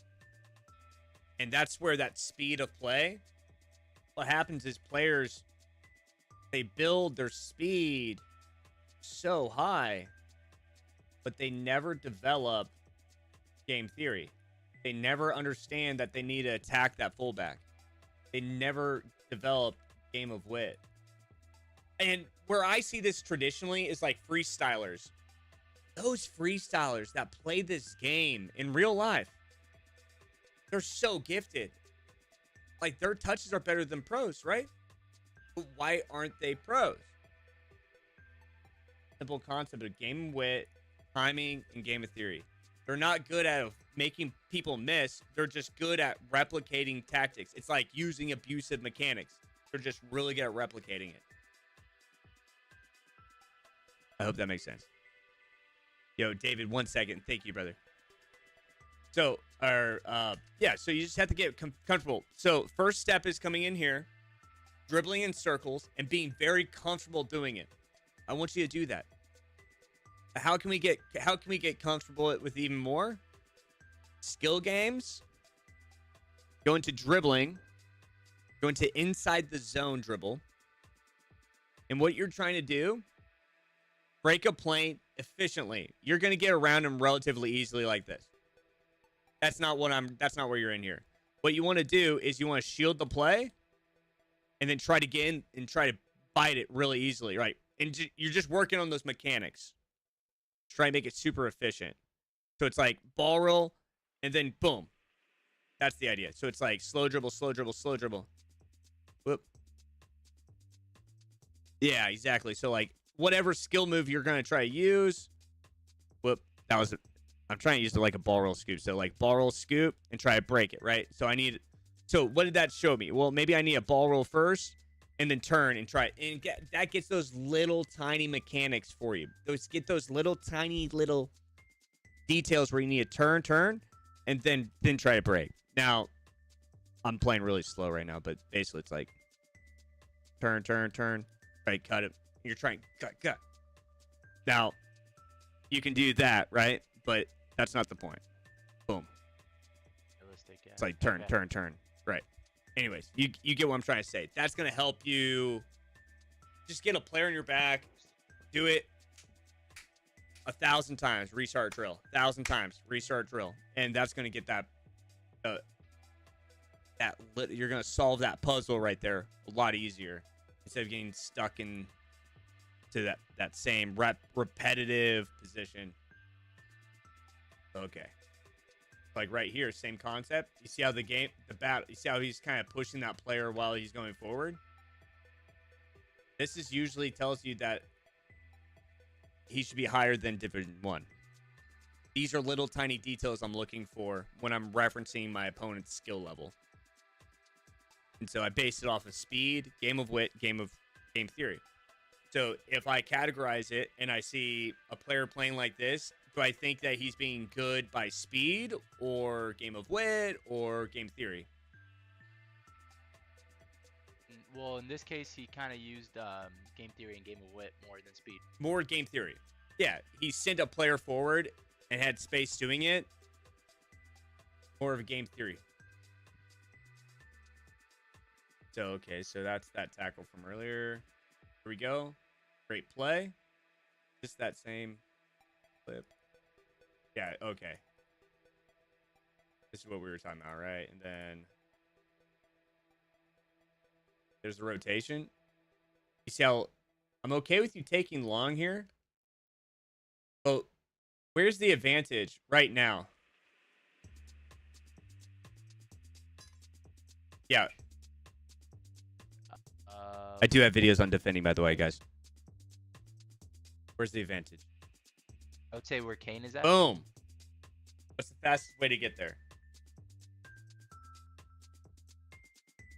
I would say a pass to DeMarco and then across. Is this highly possible though? Under number 7 will probably step up. So you're maybe through Garnacho. So what you're gonna do is you're gonna try to pass it here. You're gonna take this touch, commit here. But okay. The problem is what?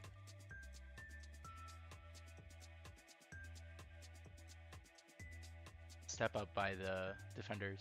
Exactly. So what's the game theory battle? Getting the ball here. This is the puzzle. Yeah, using that space. Is there a game of wit battle? Commit with that player. Boom. And then the speed problem. Going from this location to this location to this location.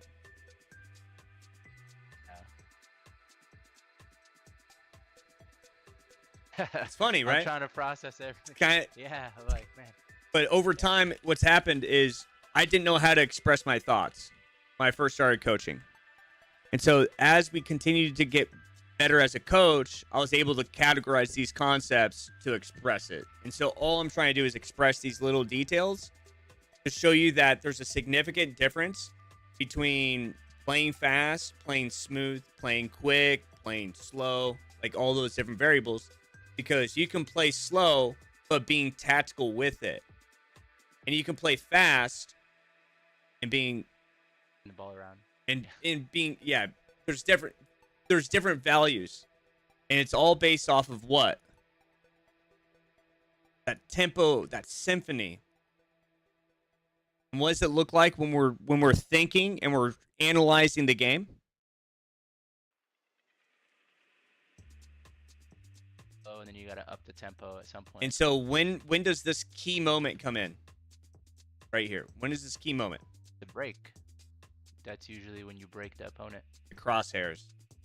Crosshair breaks. Tempo goes up. That's simple. Oh. All right. And so if you create a system, what are you constantly trying to do? Breaks and attack. Create a break, then attack. Create a break, attack. Create a break, attack. Create a break, attack. Create a break, attack. Bang.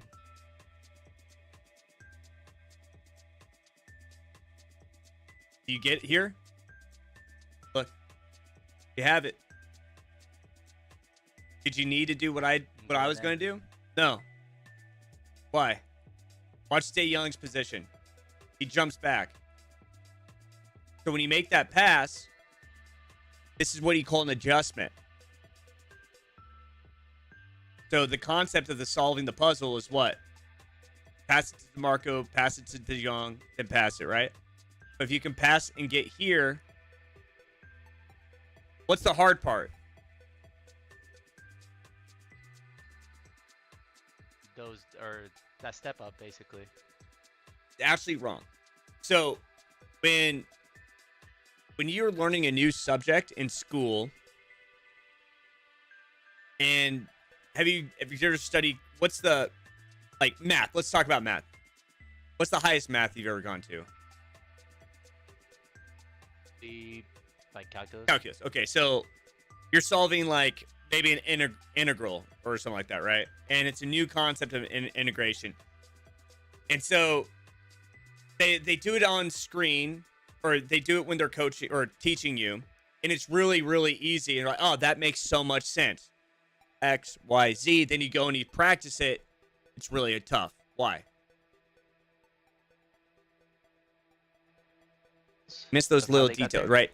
The hard part is having the vision sometimes to see where the problem needs to be solved. So the hard part is really referencing here. That's the hard part. Yeah, 100%. Yeah. Yeah. That's why you mentioned that you were like, "Where's?" It's obvious when you're explaining it to me right now. You're like, "So where should we attack?" And then I look at it. It's paused.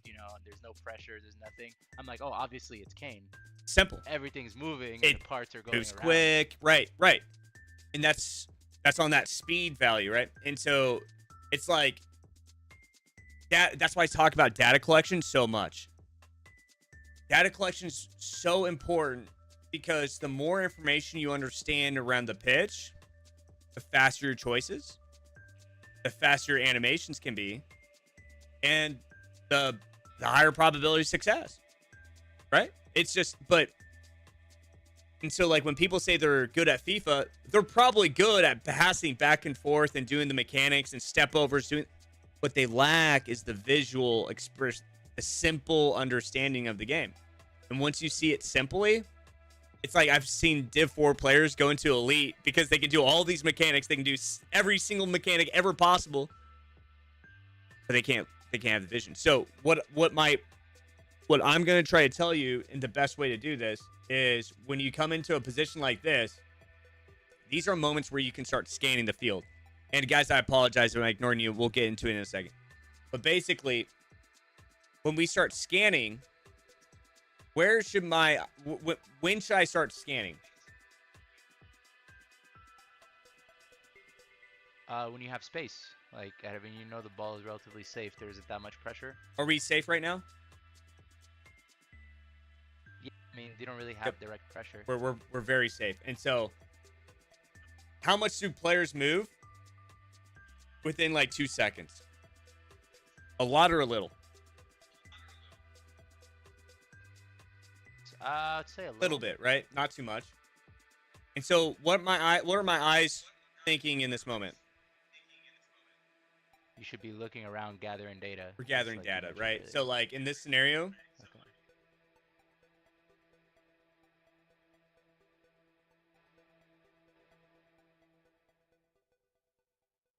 And so the idea though is just constantly seeing runs. So like if we go all the way back, or if we watch. Let me see if I have some gameplay here. So this clip is an example of what? This is that's pressing center back that's so determined, right? Yeah. How many times does this hit you and you just get pissed off, right? And then what happens? In your business, yeah. Then they tackle you, and what happens to the ball? It goes to Saka, and then what happens? The pass goes straight to the striker, and then they get a goal. That's a break point. Yo, thank you for the follow. Wait, yeah. Point is like that transitioning period. Yeah, so like where, okay, if you're off, let's say your offense at 100 with, just to make the numbers easy. Your offense is going towards 100 width as you're attacking, right? And let's say your defensive width is 0. So as there's a transition, your players are sprinting out wide. There's a transition. Now they have to. Again, Exactly. And so there's that little moment where every player is going the opposite direction, and then they can go straight down the middle, which is the easiest way to score. And that creates a maximum level of efficiency. And so we need to cut that little moment out. And sometimes you cut that little moment out, and everybody's gameplay just goes straight to the roof because they're good at their defense and defense then. And so in this scenario, though, if somebody's going to play aggressive, do they play aggressive a little bit, or do they play you a lot of it? With the center back, through the entire game, right? All game long, it just never stops. They're charging at you. You know what I mean? They look like Johnny Bravo, you know, just coming at you with those little legs, and then they, yeah, you know what I mean? They'll slide you out, but that means that we can anticipate that. We can already know that information. We already have the data based off their speed of aggression or passive, right? So if they're going to be aggressive, which they mostly are, take a touch, we take it away, play it wide. Bang. If somebody can mix up a passiveness, the best way to... Yes, agree. And that's why you see me do these little fakes of moments. Yeah. But when you get the ball out wide, now where's my mind at? Where do I need to attack? Of space, you're safe, so you should be scanning and looking for the next pass is what you're basically... For sure, for sure. Now, in this position right away, yeah, I'm scanning. What should my mind be at, though? What are we thinking? Where's the advantage? I would say there's that space on the bottom side of the pitch. Sure. You should be exploring, but at the same time, you're looking for those passes up to the striker and the... Right, and so where is he broken right now or not? Because that center back is pushed out of position. Boom. So where should my eyes go to? To that space behind, like where that center back right is. next to the other center back. Where they're broken. Yeah. And so what are the variables that I need to think about? The runs, and if he's going to pull out that fullback or draw him back in, or if he's going to drop down one of his fullback and CDM. Fullback and CDM. Player switching priority. Think about it like that. Who's more important, CDM or fullback? The CDM. CDM. So then, what does the CDM do? Pinches. What does the fullback do? He pinches, yeah. Try. So where should I go? Space behind it, where the fullback left, the area that the fullback left. This is where I'm about to get you. What the heck? this is the chess battle all the way up. So now you're thinking, okay, it's wide open. I should have taken that run, right? This is where the battle comes. But what I've already over anticipated is the step behind that. He's going to go ahead and defend that because he has enough space and time to hold that down. So now his center back's out. If I pass this ball, I can get that right back to do what? Up to you. Or you pass it where? I pass it to the striker. He's going to commit to me now. And that's a blunder. With the fullback, yeah. That's a blunder. Got it. So that destroys his defense. I see what you're saying. Okay, doesn't him time to recover. And now Rice is too far away from the center to defend the wing. Got it. And you're clear. And then I have to be a little cheeky right here to hit that. So, but that's a finishing technique, and it's a whole nother thing. But like the creative run incisive. Now, what could I have done if I don't know creative runs? Explore the space ahead of you or cut back. There you go. And that's what I call the gambit. So it goes to the gambit. But that feeling when you play chess, the moment you rush to eat a piece after you find out that yep, exactly. And so we try to play chess. See, like right here. Here's that break. Here's that fullback. Cut. That's my CDM. I see that space. So what do I want to do? Be efficient, extremely efficient. Take that space. Take that space. So now what's happening? Covering with that fullback or the center. So where's my back. tempo?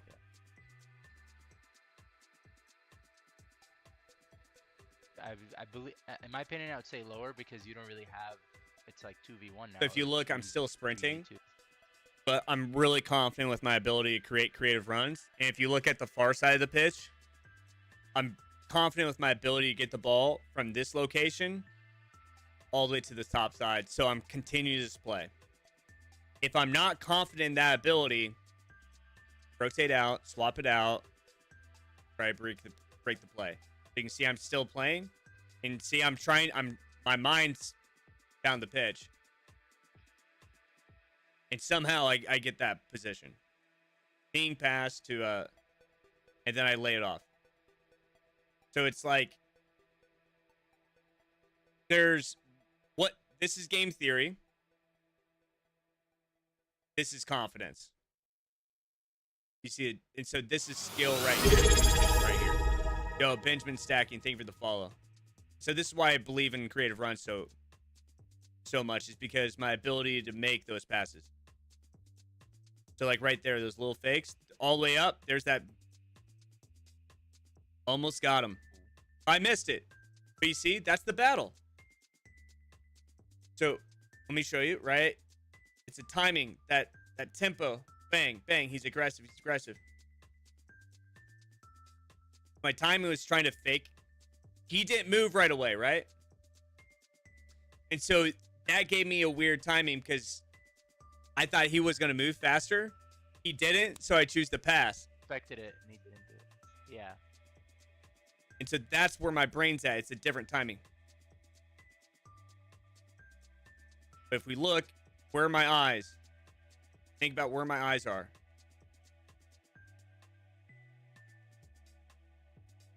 Moment when Rice receives it. Where are my eyes? You're just scanning ahead. And what am I looking at that could be a big, big issue? Jordan, how you doing, brother? That he's dragging number, I can't tell from here, number 8. Who's his center back's out. Yeah, right there. Oh, where Kane is, yeah. Oh, it's number 4. Like, yeah. I'm blind. Oh, you're yeah, good. I was like, I'm blind. Yeah. But right now, what happens? Now I know where my attacking position is, right? So where's the defense going to shift? Towards you, down. The AI defense. Don't know. It's going to, where that hole is. So when we look at defense,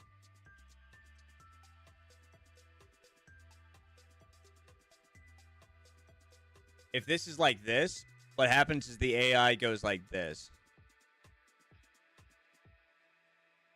Base left, the hole left by the. And then as that goes there, then they expand out. And so when it comes back, they go back to the. Yeah, and so this is just knowledge from studying the game. But the AI is going to react in a way. Let's see it. See how now they shift high. Yeah. So where's the opening now? Center right there where Bellingham's making. Technically, if the ball is right with Smith, it's to Kane. Is the ball there right now? Yeah. It's not. It's in transit.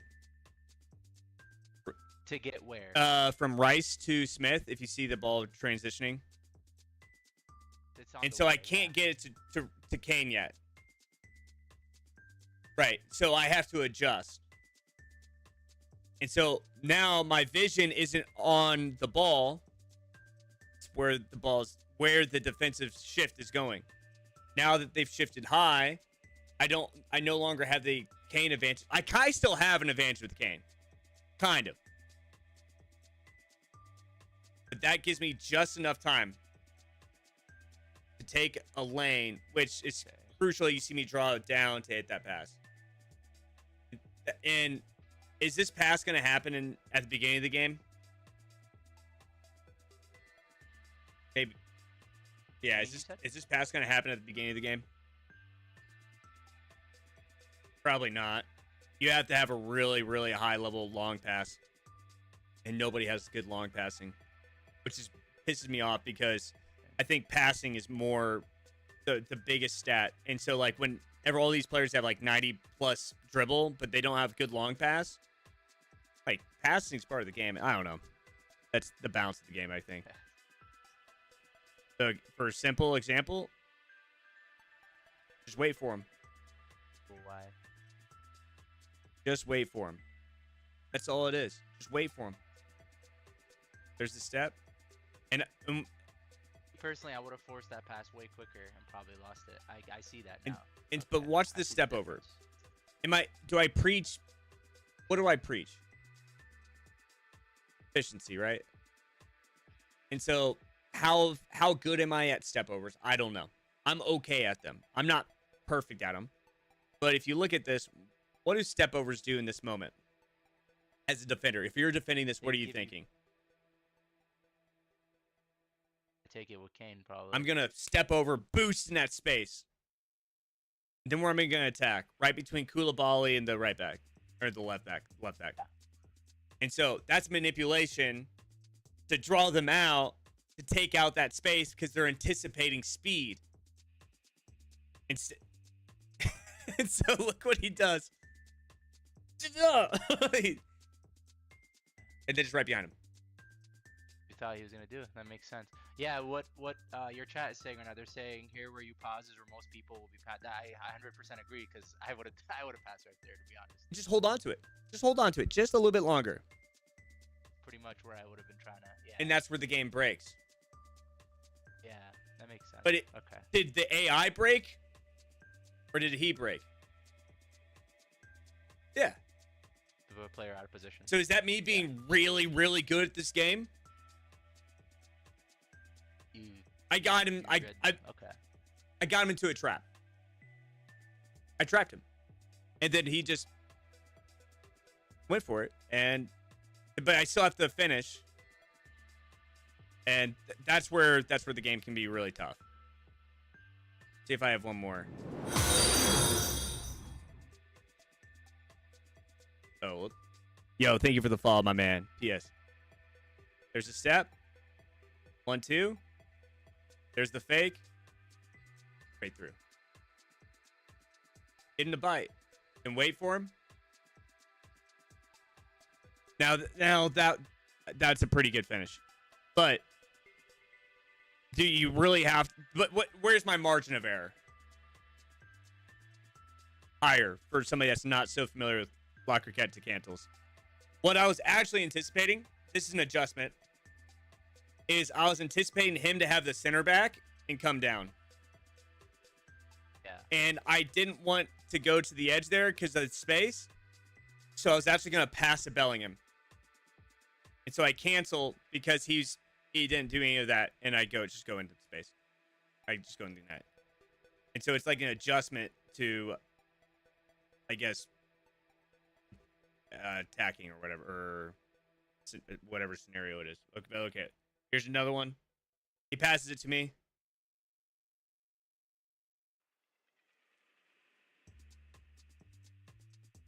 Well, just let him drag him out of position. Wow. But like when you see it in that mindset. Panicking. Watch the center back. Yeah. What pulls that center back out right here? R1. He holds R1. And you take the space. And I just turn on it. That's the difference between like elite and champs though.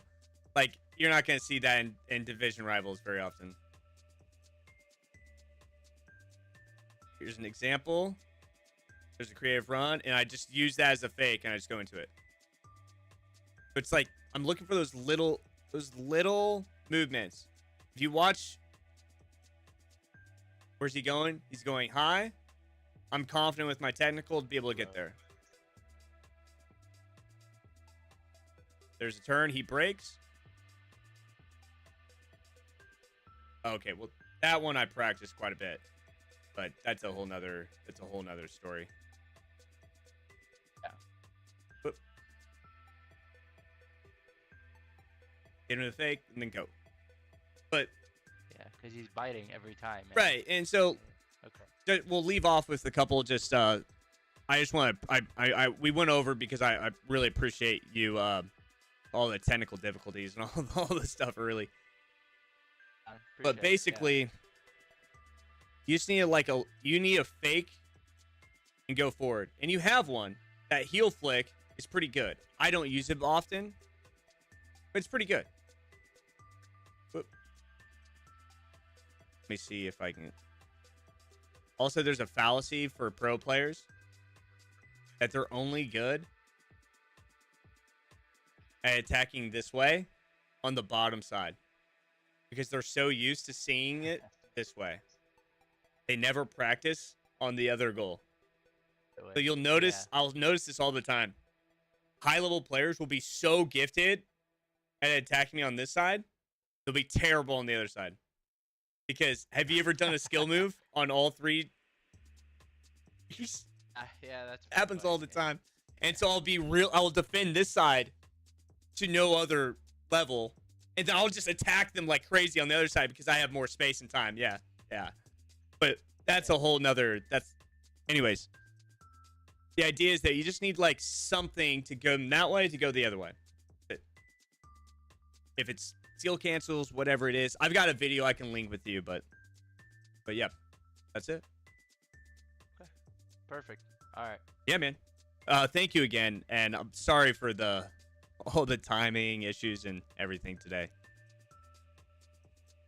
So much. I really appreciate this, and I definitely learned a lot. I look forward to future ones. I'll probably schedule another one with you in the future. Awesome, man. Awesome, man. I really thank you so much. All right, I'll talk to you soon. All right, bye. You guys weren't able to hear him, were you? Awesome guy. Sorry about that. We had some major technical issues and starting up, and my Discord. I have to download Discord now, and so annoying, man. So annoying. But okay, ask me questions, chat. Ask me questions. I only have like a 20 minutes left.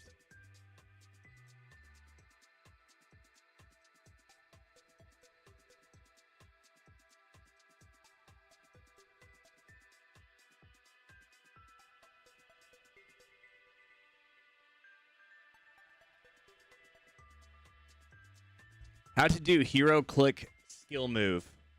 What is the hero click? John, can you explain the crosshair defense and symphony thing? I didn't get it. It's a really deep concept. We took a long time to talk about it today. I definitely recommend rewatching the VOD on it. But basically, crosshair defense, and its summary, is basically staying in between the ball and the goal. The symphony is more of the understanding of timing and tempo. How do you do hero click? I don't know what that is. I can watch you for hours, and I learn a lot, John. But listening to the same melody for hours and several days, I know it's a non-copyright thing, man. It's a non-copyright thing. If you guys have good non-copyright for YouTube videos, please send it my way, and I'll add into a playlist. You talk about positions where to do the shot cancel. Shot cancel is just like whenever you're trying to adjust your player, mostly. Explain perfect player switching. Perfect player switching. Player switching priority is based off of like understanding time and reference. So like the position compared to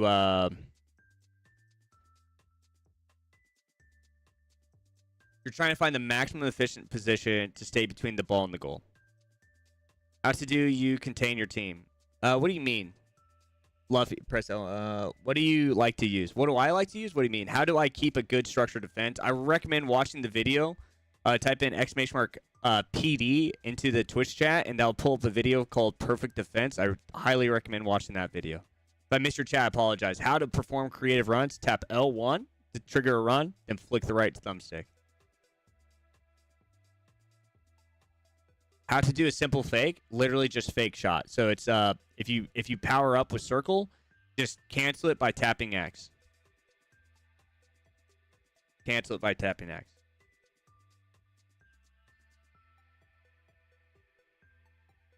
I don't notice the music that much as I'm concentrating on the screen and John's whiz. Hey, much love, bro. Manual shooting being so awkward and precision being so simple.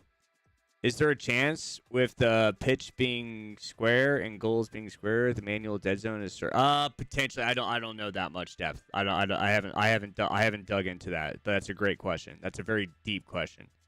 Sorry, I'll ask another way. How far or close do you need to be from the goalkeeper for the shot canceled to make him fall? Relatively close, man. You have to be really close. You can learn that skill. Actually, it's a good skill to learn. I haven't learned it. And he got me from Div 4 to Div 1, but I feel like I'm stuck. I can't get more than 2 wins in a row. I know I'm messing up. Any tip? My RTG, just stick with us and focus on what I'm telling people to practice. How do you do the cut when you're dribbling with Koeman in the recent clip you showed? It's a ball roll. You ball roll to the left, and then you go all the way around to the right. Driven passes in my D are impossible to defend. Please help. It most likely means that your player's switching way too late and you're not recognizing space efficiently. How do you this cut? So it's like a ball roll, and then you keep it on the edge of the controller, and you go all the way to the. It's like a step over. So it's like if you do like that cut move, ball roll, and then that cut move. So it's just 2 moves connected.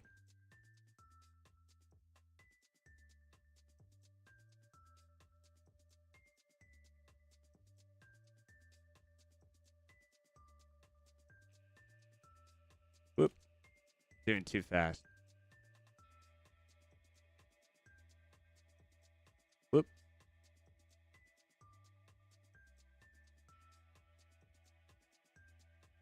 Why do you hold L2? It's called slow dribble. How do you get better at recognizing space that my opponent can abuse? How to get better at recognizing space? Just distance, I think. Just understanding where you. Honestly, be here and listen to when we start talking about space. That's a really deep question. How do you try to attack up the left or right more this year? I just attack where it feels natural. I don't focus on that. My natural tendency may be on the lower side of the screen just because it's more natural. Just wherever's on the lower. So if I'm attacking left, I might be on the low side. If I'm attacking right, I might be on this side too. So it's just depending. It's most likely on the low side. I thank you. You're the best. Much love, brother. Much love. Who's this player? Frimpong? This is Pele. John, where can we send you a link to analyze our gameplay? You can do it on Twitter, but we're going to be leaving soon, so keep it for the next live if you can. But I recommend I'm not going to review like 15-minute videos unless we do a giveaway. But I recommend pulling in about a minute long, a minute and a half. The max I'll review is like a minute and a half. So what our goal is to get everybody, whenever we post live, we'll go live. I'll say on Twitter, I'll say I'm going live. And then what we'll do is it'll say like post your gameplay clips here. We'll analyze them. The shocking France game. Was it 0-0? I'll watch it after the live stream. 30 seconds in. So I'll watch it after the live. I want to make sure everybody gets their questions answered before the end of today, and then we can hop into tomorrow. Okay, I will edit my clip. Not worth watching? What was the final score? Tips to make your green time finishing every time. Come into... you're not going to hit it every time because the position of the goalkeeper matters, and so they can move the goalkeeper, and it can affect your green times because it delays the queue, which I've explained. But come into fast shots... Yeah, 0-0. Bro. Come into fast shots and practice it here. Whoop. Whoop. I also have been live for like 5 hours, guys, so bear with me. So I'm too late. Whoop. Still too late. Still too late. Still too late. Still too late. There we go. So now we're hit. See, now my eyes are focusing on hitting it. But to be honest, guys, I really don't green time that much. I think green timing is, if you understand the mechanics behind green timing, you understand the mechanic. Well, I'm not trying to. You're supposed to take these like first time, basically. Like you're supposed to have like a. But if you understand green time, it's not always in your favor to green time. Like a lot of the time it is, but not every time. And so you'll see me green time when it makes sense versus when all I need to do is just, hit the net. You know what I mean? So it's like come into fast shots to practice your shooting. That's what I recommend. What's your favorite / most fun formation to use? 4-1-2-1-2. Position of the keeper matters for green time? No, you just blew my mind. Yep, yeah. So what happens is you may be perfect on your it's a deep conversation, but basically you may be perfect on your shot, but what happens is the goalkeeper then moves. And so the animation's giving you priority, and then there's a cue that's going off for that animation to green time. So then it would even make it better. And so it needs a cue of timing. And so when you go and you hit that time, what's going to happen is the opponent, his shot location or his position's here on if you win it or lose it, and then they move and their values are higher than yours. When you green time, you're going to basically break. That makes sense. So you break at that red position. So the idea is that now it's readjusted you way lower as well. So it's like held on to the queue. And so basically your RNG variables go from top to bottom. That makes sense.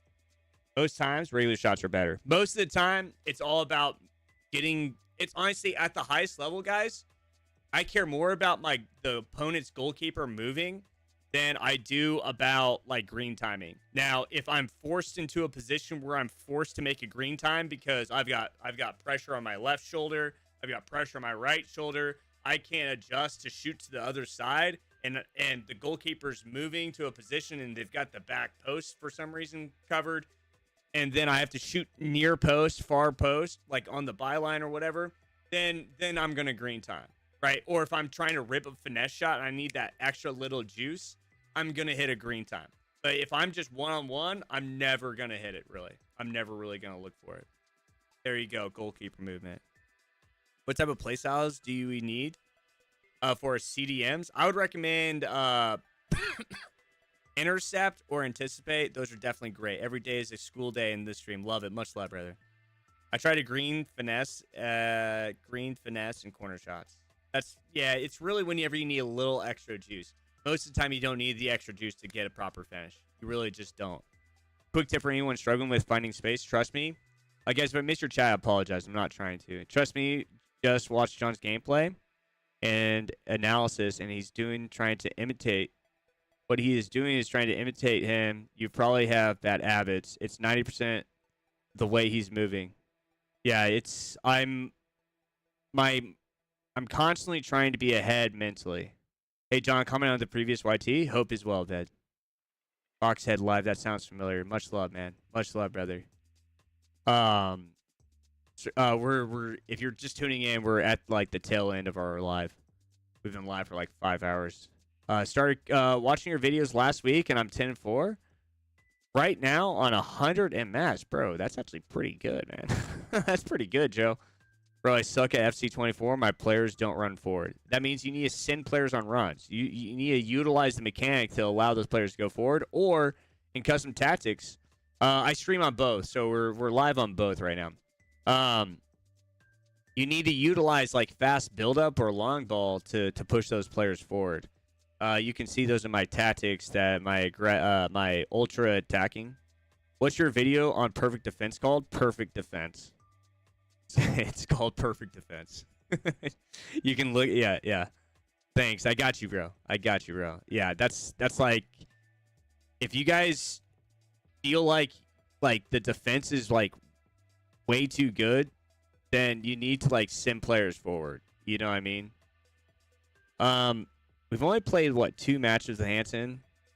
I played 4 matches, 2 goals, 3 assists on the wing. She's pretty dang good, man. She's pretty dang good. I really do like Bonmati as well. Dude, I just love a good passer, man. How many of you guys thought it was really weird when everybody's going for aerial plus and your boy's looking for long pass and incisive plus?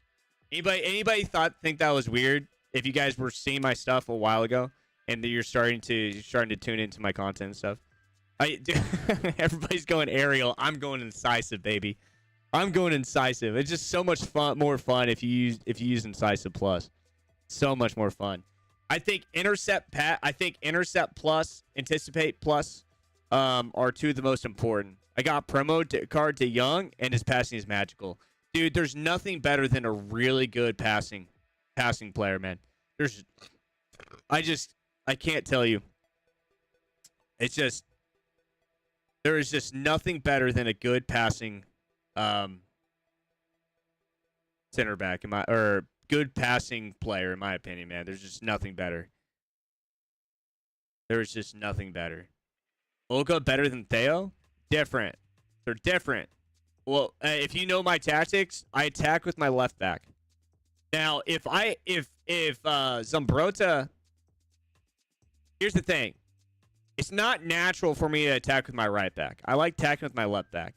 Dude, how you doing, brother? Dude, Sakuras, how you doing, brother? Good to see you back, man. Dude, you've been in, like, every live. Oh, Maddie make pass easy? Oh, for sure, dude. It's, like, ridiculous how easy. Hanko is, like, one of the absolute best center backs in the game. He's so good, but his awareness is kind of low. Balak is such a perfect player for you. Balak is good, but he doesn't have intercept, man, and I need a rock in that. I need intercept. That's actually why I got rid of I had Rodri. I played how many matches with Rodri? I played almost 550 matches with Rodri, man.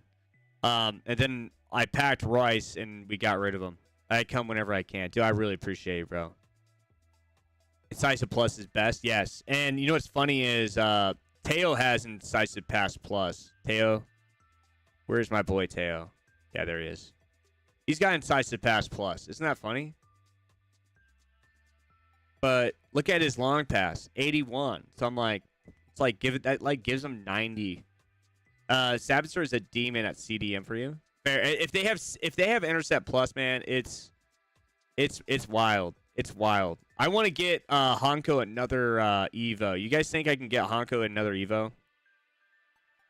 Why Aitana?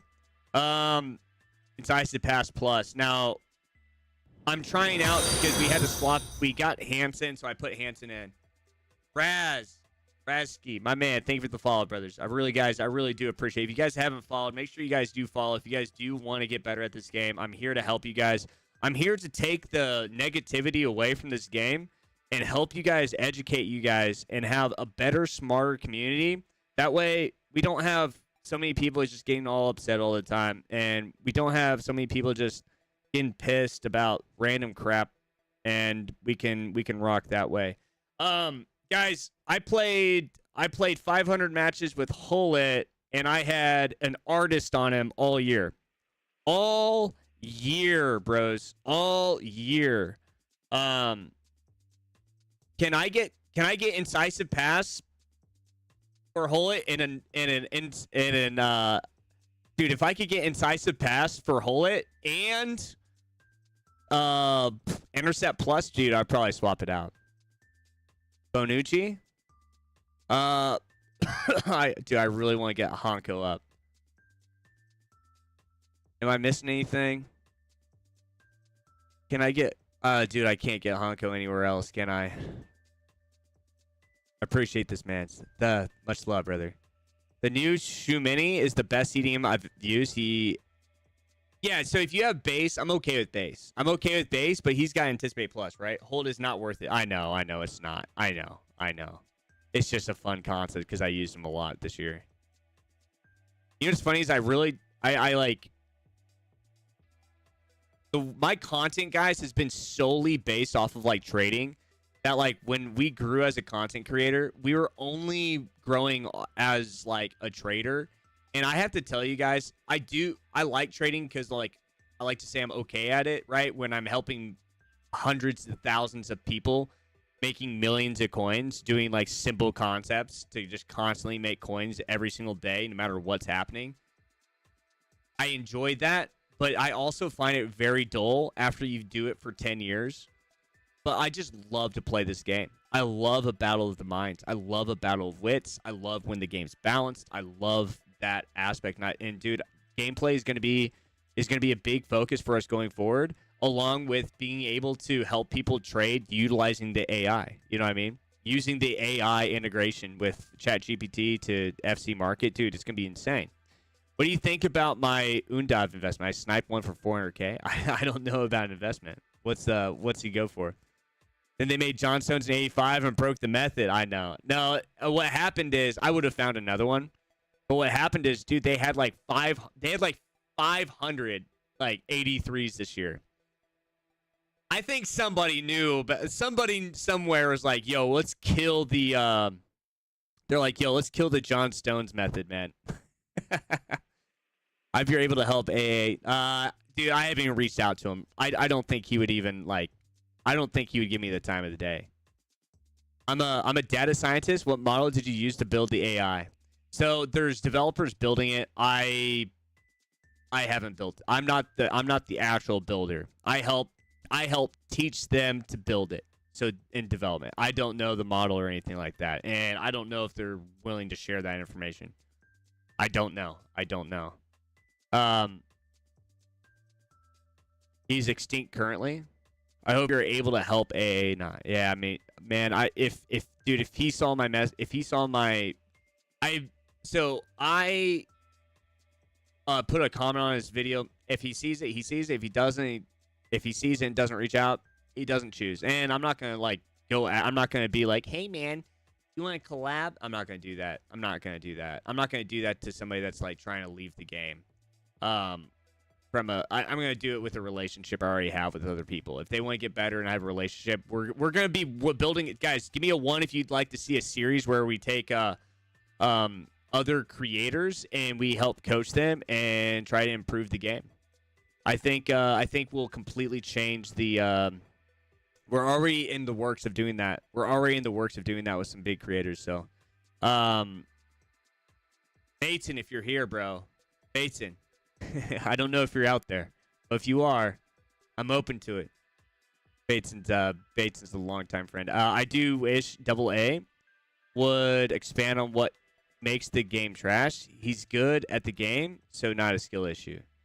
Yeah, but when was the last time? So he mentions in the game being different. What he cares about is having cards that other people don't. That's what he said. And I think I saw a video from earlier in the year, which I really don't watch a lot of content, but I do enjoy AA9. And so when I'm bored, sometimes I listen to rant videos because I'm curious what they're upset about. But he talks about like the game allowing people to get cards that were from previous promos and that being a huge issue. And I just don't care. When it comes to the content side, man, I am all about wanting to play the game. When you play Call of Duty, guys, do you care about the content that drops? 1, give me a 1 if you care about the content that drops. Or 2, you care about the game more. What do you do? Do you go into the menus all day long or do you play the game? You know, there's an aspect where you're going to build out your guns, sure, but once you have your guns down, you're gonna play the game. And so the problem is the games. I think what happens is people don't play this game enough. They just don't play this game enough. The game used to be focused on playing the game. But now what happens is the whole community goes through the Dunning-Kruger effect because their confidence is so high that they've played this game. And the problem is, VV, I can explain that. So the problem is these people have this confidence that are super, super high. But in that they don't have this level of information. I'm constantly learning. I've gone through a period where I thought I was really good, and then I had to express myself to other players, and then I had to explain these different types of things. I used to get frustrated, and then the more I understood, the more knowledge I went into, the less frustrated you get. And it has to do with the Dunning-Kruger effect. I strongly recommend watching or listening to or watching a video on the understanding of what the Dunning-Kruger effect is. It will change your perspective of like really what you know. But VV, me promo, I have a good team to play? Sure. So he says AA9 used to cruise 20 wins, but now he's struggling in more games and he loses 2. It's a skill issue because the game is less suited to his style now. And so what happens, guys, is these creators, they are good at the game to a degree. So is anybody, give me a 1 if you know who Myth is from Fortnite. Does anybody know who Myth is from Fortnite? If you do, give me a 1. Was he one of the biggest creators? He was like one of the biggest names out there, right? He was massive. Bro was massive. Do you know why he was massive? He was massive because he was a first mover. Okay, he was a first mover advantage. He was really. I'm not saying that AA9 was probably a first mover, but that's not the connection. But he was so good. Just laughed after losing to someone that was clearly worse. Hey, there you go. You probably know what you did, right? You're like, shit. But everybody forgot about him. He was one of the first to start building meta. Yes, he was the first person that educated the community on the ability to build quickly. And I think hopefully that's probably what's going to happen to me. Is I'm going to educate the community. I'm hoping to educate the community into a new level and become a myth and then fall off. That's the whole goal, is educate the community to a level where they start enjoying the game and then fall off, right? No, but the idea, though, is Myth was so good at the game at the beginning. But nowadays, if you look at him and his skill level, like the pros are up here, he's not even near it. But what happened is everybody started following him, and then the real gamers were able to completely destroy him because he wasn't anywhere near them, but he understood, he built the concept. So it's almost like an inventor. So like inventions and inventors and innovators are completely different. An inventor creates a technology that has never been thought of before. And sometimes it's really easy, but nobody's ever been able to do it. Sometimes it's really easy.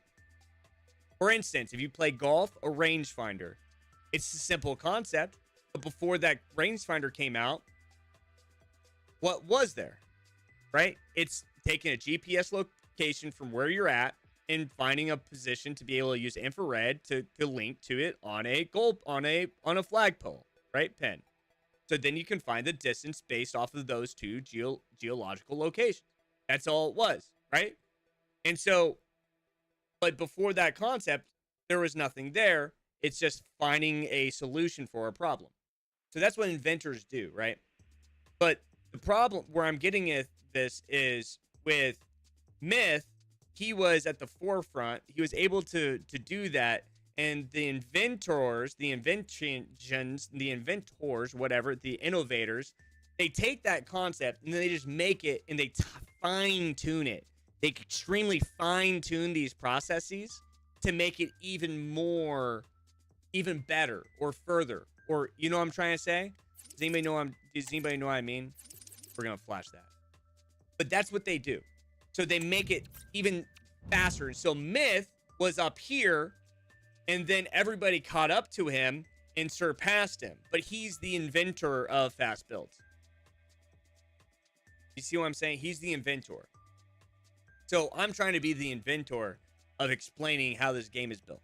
That's what I want to do. I want to explain it from a content side. But the thing about it is, with AA9, the problem is, if you think of people at the beginning of the game spending a shit ton of money, does AA9 spend money? He does. He does an RTG and he does a good team, right? But the thing about it is, he's at the forefront of the high-level squad, so he always has like a Cruyff. He always has those guys that seem unobtainable, 5 million, 6 million, 7 million coin cards. And he says it. He wants a team that nobody else has.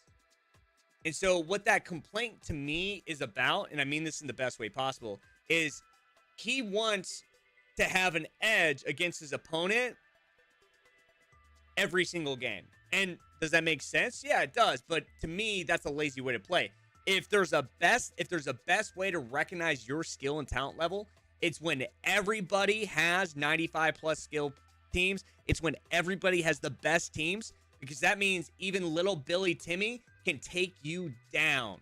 So at the beginning of the game, there's pros that spend a shit ton of money. They spend 10, 20 grand because they're going to make it back over the next 3 months. Because why? Because then they can win tournaments where your opponent can't. And that's why I have an issue with. And that's why EA did this whole 5 million and 3 million thing. That's facts too. I remember those vids. Best team in FIFA. That's what I'm saying. And so it's so when he comes in and I see him say, oh, and I love AI now because I get, hey homies, homies. We can still go 20-0. We can still go 20-0, bro. But it's like, okay, if you can do it, then why haven't you been doing it? Like if you're going 20-0, you would be playing. I know because I take breaks. Go, guys, I'll go 20-0. You'll see me go rank 1. We just went rank 1. You'll see me do it. But then like something happens in my life. So I'm about to go on vacation. I'm about to go on holiday on a honeymoon. And I'm going to be gone for 3 weeks. Dude, you think I'm going to come back at the same skill level I am right before I leave and I've been doing all this stuff? No! I'm going to come back. I'm going to be slightly depressed because I'm not good at the game, as where I'm at right now at least. Will I still have my game theory, my game of wit, and my knowledge? Sure. But what I don't have is my speed. I have to go back and practice, right? I have to go back and practice. I have to get back up to that level. And so what happens is his game of wit, his speed, and his mechanics are up there, but let's say they're at like a 7.5 out of 10, but his team's like a 12. That team pulls up his speed mechanics and allows these things to occur that which normally wouldn't occur at the beginning of the game. And so he wants that. And so I'm not saying that's a bad thing, because as a creator, you want to be different. As a creator, you want to have fun. As a creator, you always want, like, I used to say, anybody ever seen Monty Python, the Holy Grail? Give me a 5.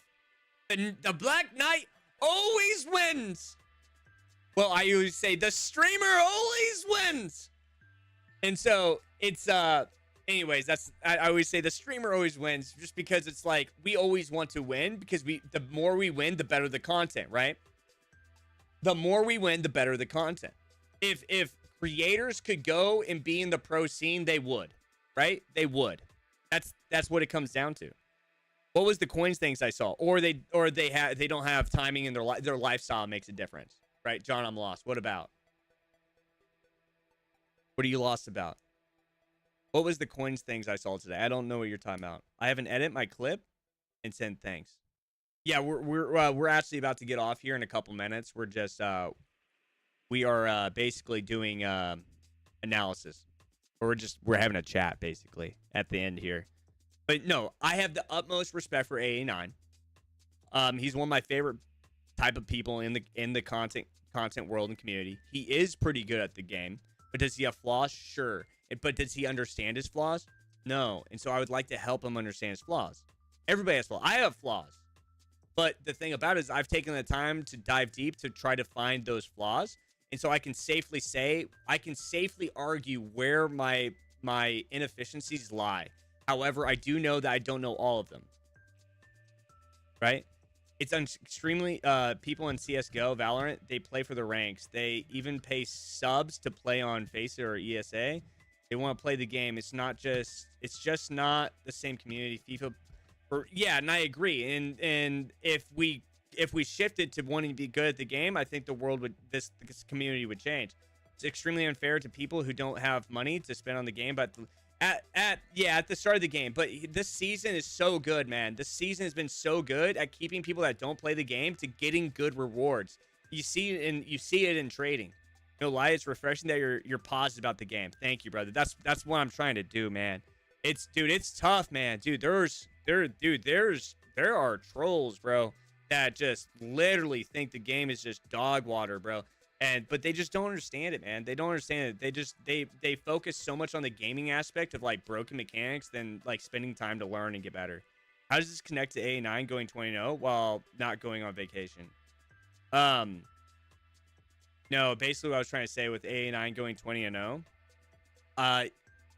he says he could still go 20-0, but I don't think he's gone 20-0 in a long time. Is what I'm trying to say. His disconnection is because he doesn't have a team that's significantly better or different from the other community. And that's what he said. He basically said that.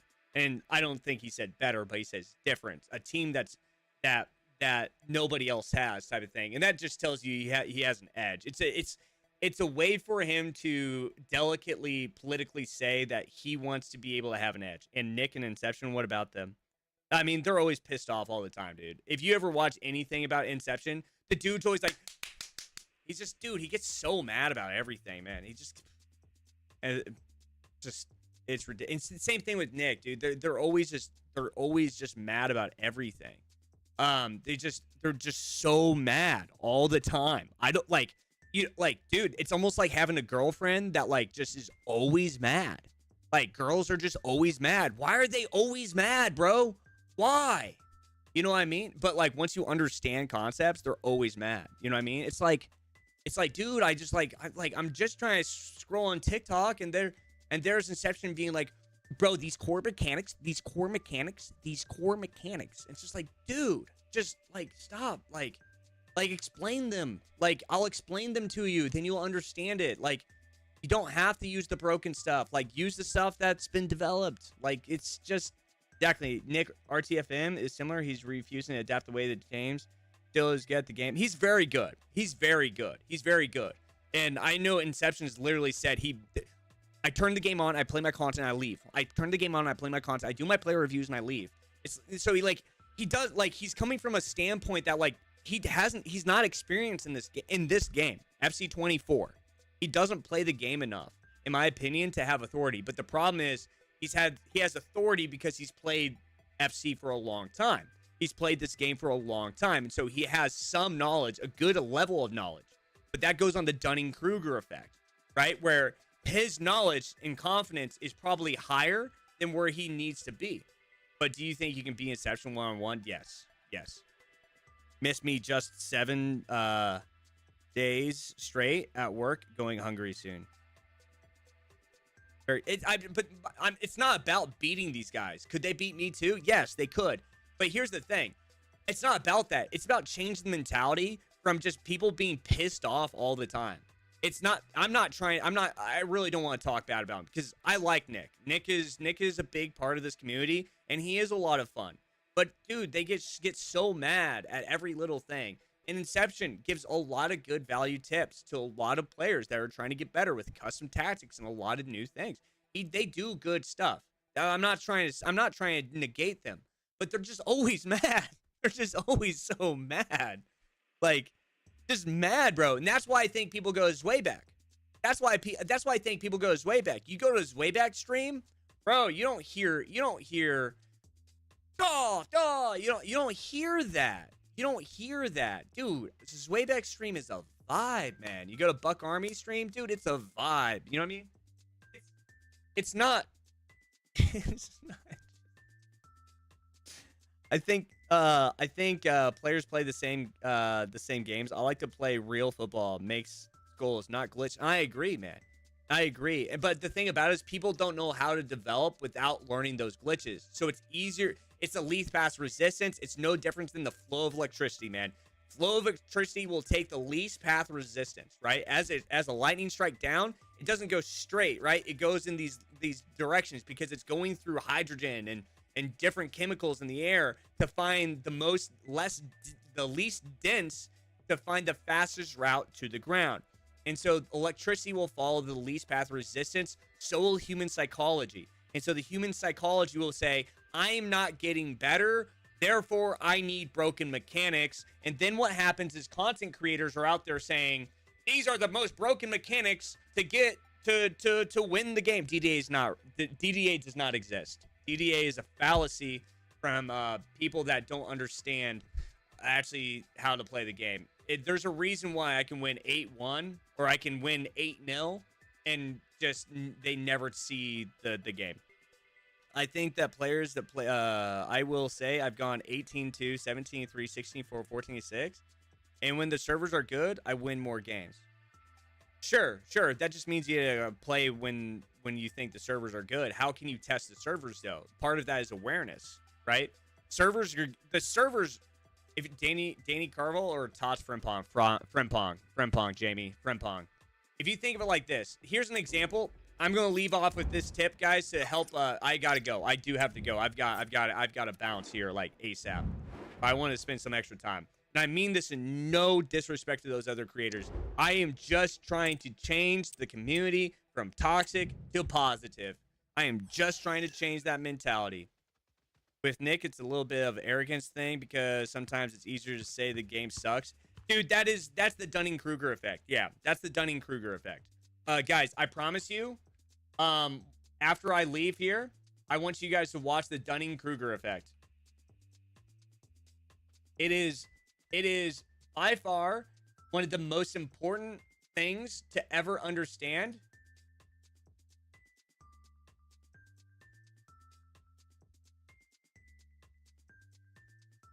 In life.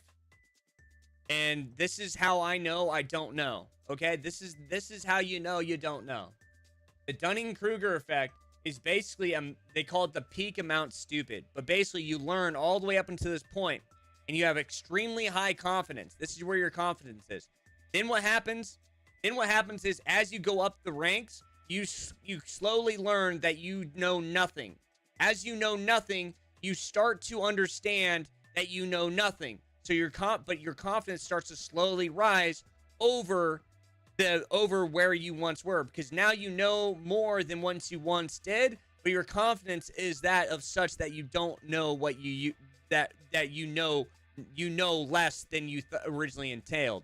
And so majority of players, guys, they're between this valley of despair and the slope of enlightenment. They're on a flat line. It's not this curvature. It's a flat line. And that's why I talk about the skill walls. And then the problem is, instead of getting better, what do? They blame the game. They don't say, hey, maybe it's me. You know? Yes, yeah, Royce is good, bro. Right, I definitely recommend going into this. Truly think that negative careers look at the 15s as better because their skill gap over the average. Yeah, and they're all myths. Like, they're all TSM myth. All the players that talk trash about this game, they're all TSM myth. The more you're knowledgeable about something, the more you know that. Exactly.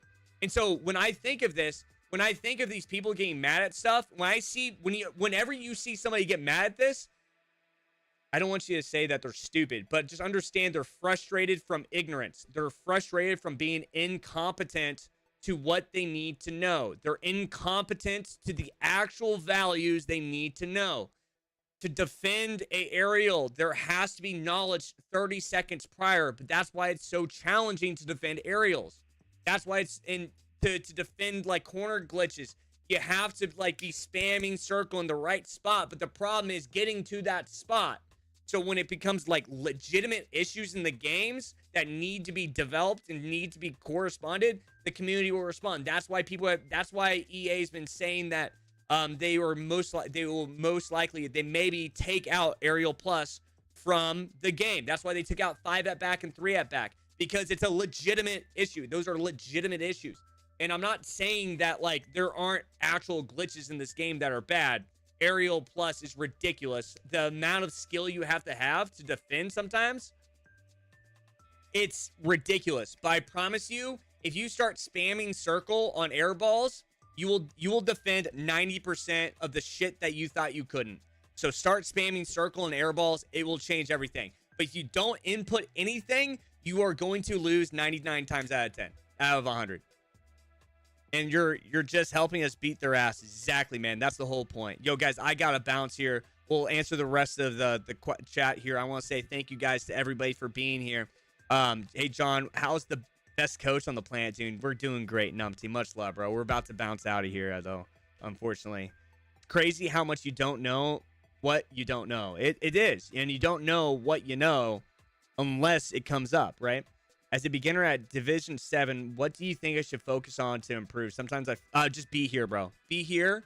Honestly, if you guys are below elite, you need to just master the ability to do this. Once you want to get humbled, dribble in a circle. Dribble in a circle. That's all I can say. The last tip I'm going to give you guys, you want to check how good the servers are. Dribble in a circle about 5 times right when you start a match off of kickoff with whoever the most efficient player is once you've mastered this ability. Because then you know if it's the servers or if it's you.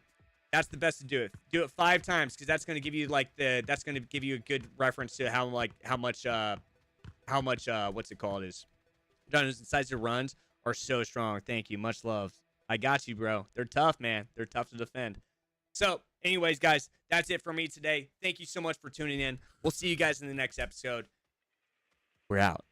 Not episode. It's not a, I guess it's a live stream, but much love, guys.